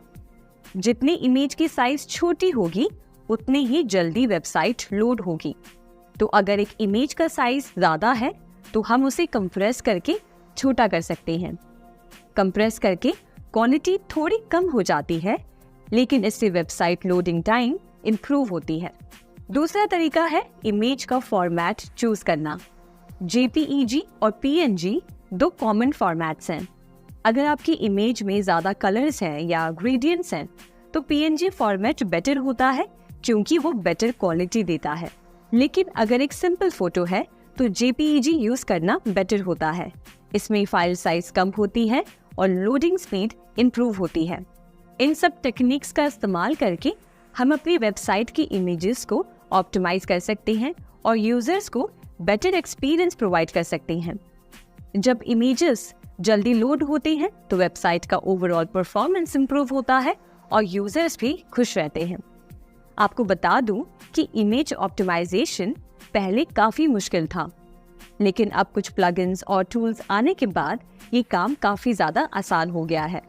इन टूल्स की मदद से हम इमेजेस की ओवरऑल साइज को 80 से 85% तक कम कर सकते हैं बिना क्वालिटी को कॉम्प्रोमाइज़ किए। ये टूल्स ऑटोमेटिक तौर पर इमेजेस को कंप्रेस करते हैं, जिससे उनकी साइज कम होती है लेकिन क्वालिटी काफ़ी अच्छी रहती है। आइए इमेज ऑप्टिमाइजेशन के कुछ फ़ायदे के बारे में जानते हैं। सबसे पहला फ़ायदा है fast loading speed. Optimized images की साइज छोटी होती है, इससे वेबसाइट के लोड टाइम कम होता है। जैसे ही कोई वेबसाइट ओपन होती है, ऑप्टिमाइज्ड इमेजेस जल्दी लोड हो जाती हैं, जिससे यूजर्स को कम वेट करना पड़ता है और वो कंटेंट को जल्दी एक्सेस कर सकती हैं। दूसरा सबसे बड़ा फायदा है एक अच्छा और बेटर यूजर एक्सपीरियंस। जब इमेजेस जल्दी लोड होती हैं तो यूजर्स का एक्सपीरियंस भी बेटर होता है। वो वेबसाइट पे जल्दी से नेविगेट कर सकते हैं और उन्हें इंफॉर्मेशन ढूंढने में ज़्यादा आसानी होती है। इससे वेबसाइट का बाउंस रेट भी कम होता है। तीसरा फायदा है एक बेहतर SEO। Search engines optimized websites को पसंद करते हैं क्योंकि उनकी लोडिंग स्पीड काफ़ी फास्ट होती है। ऑप्टिमाइज्ड इमेजेस के इस्तेमाल से वेबसाइट का ओवरऑल परफॉर्मेंस इंप्रूव होता है, जिससे सर्च इंजन रैंकिंग भी इंप्रूव होती है। इसके बाद अगला फायदा है ऑप्टिमाइज्ड इमेजेस कम स्पेस यूज करते हैं, इससे वेबसाइट का बैंडविड्थ भी बचता है। इससे होस्टिंग चार्जेस भी कम हो सकते हैं अगर आप एक वेबसाइट ओनर हैं। उसके बाद अगला फायदा है क्रॉस डिवाइस कंपैटिबिलिटी।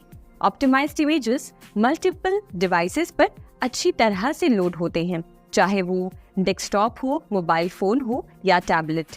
इससे यूजर्स को हर डिवाइस पर कंसिस्टेंट एक्सपीरियंस मिलता है।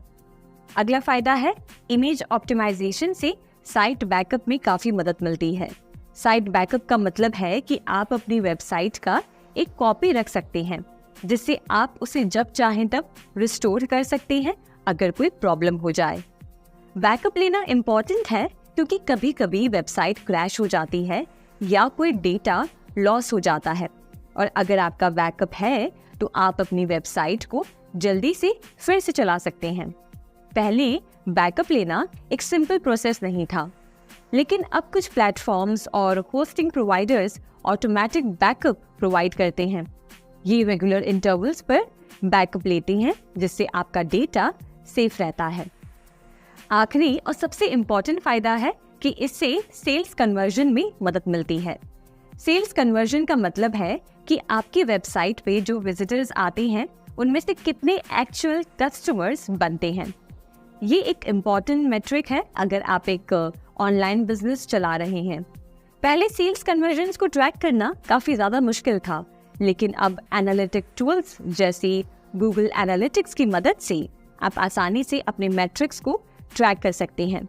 इससे आप समझ सकते हैं कि आपके वेबसाइट के विजिटर्स कहाँ से आते हैं, वो किस पेज को ज़्यादा देखते हैं और किस पॉइंट पर वो आपके प्रोडक्ट्स या सर्विसेज को परचेज करते हैं। इस इंफॉर्मेशन के थ्रू आप अपनी वेबसाइट को ऑप्टिमाइज कर सकते हैं ताकि सेल्स इंप्रूव हो सके। ओवरऑल इमेज ऑप्टिमाइजेशन एक इम्पॉर्टेंट स्टेप है वेबसाइट परफॉर्मेंस को इम्प्रूव करने में। ये यूजर्स के लिए बेटर एक्सपीरियंस क्रिएट करते हैं और वेबसाइट ओनर्स के लिए बैंडविड्थ और स्टोरेज स्पेस बचाते हैं।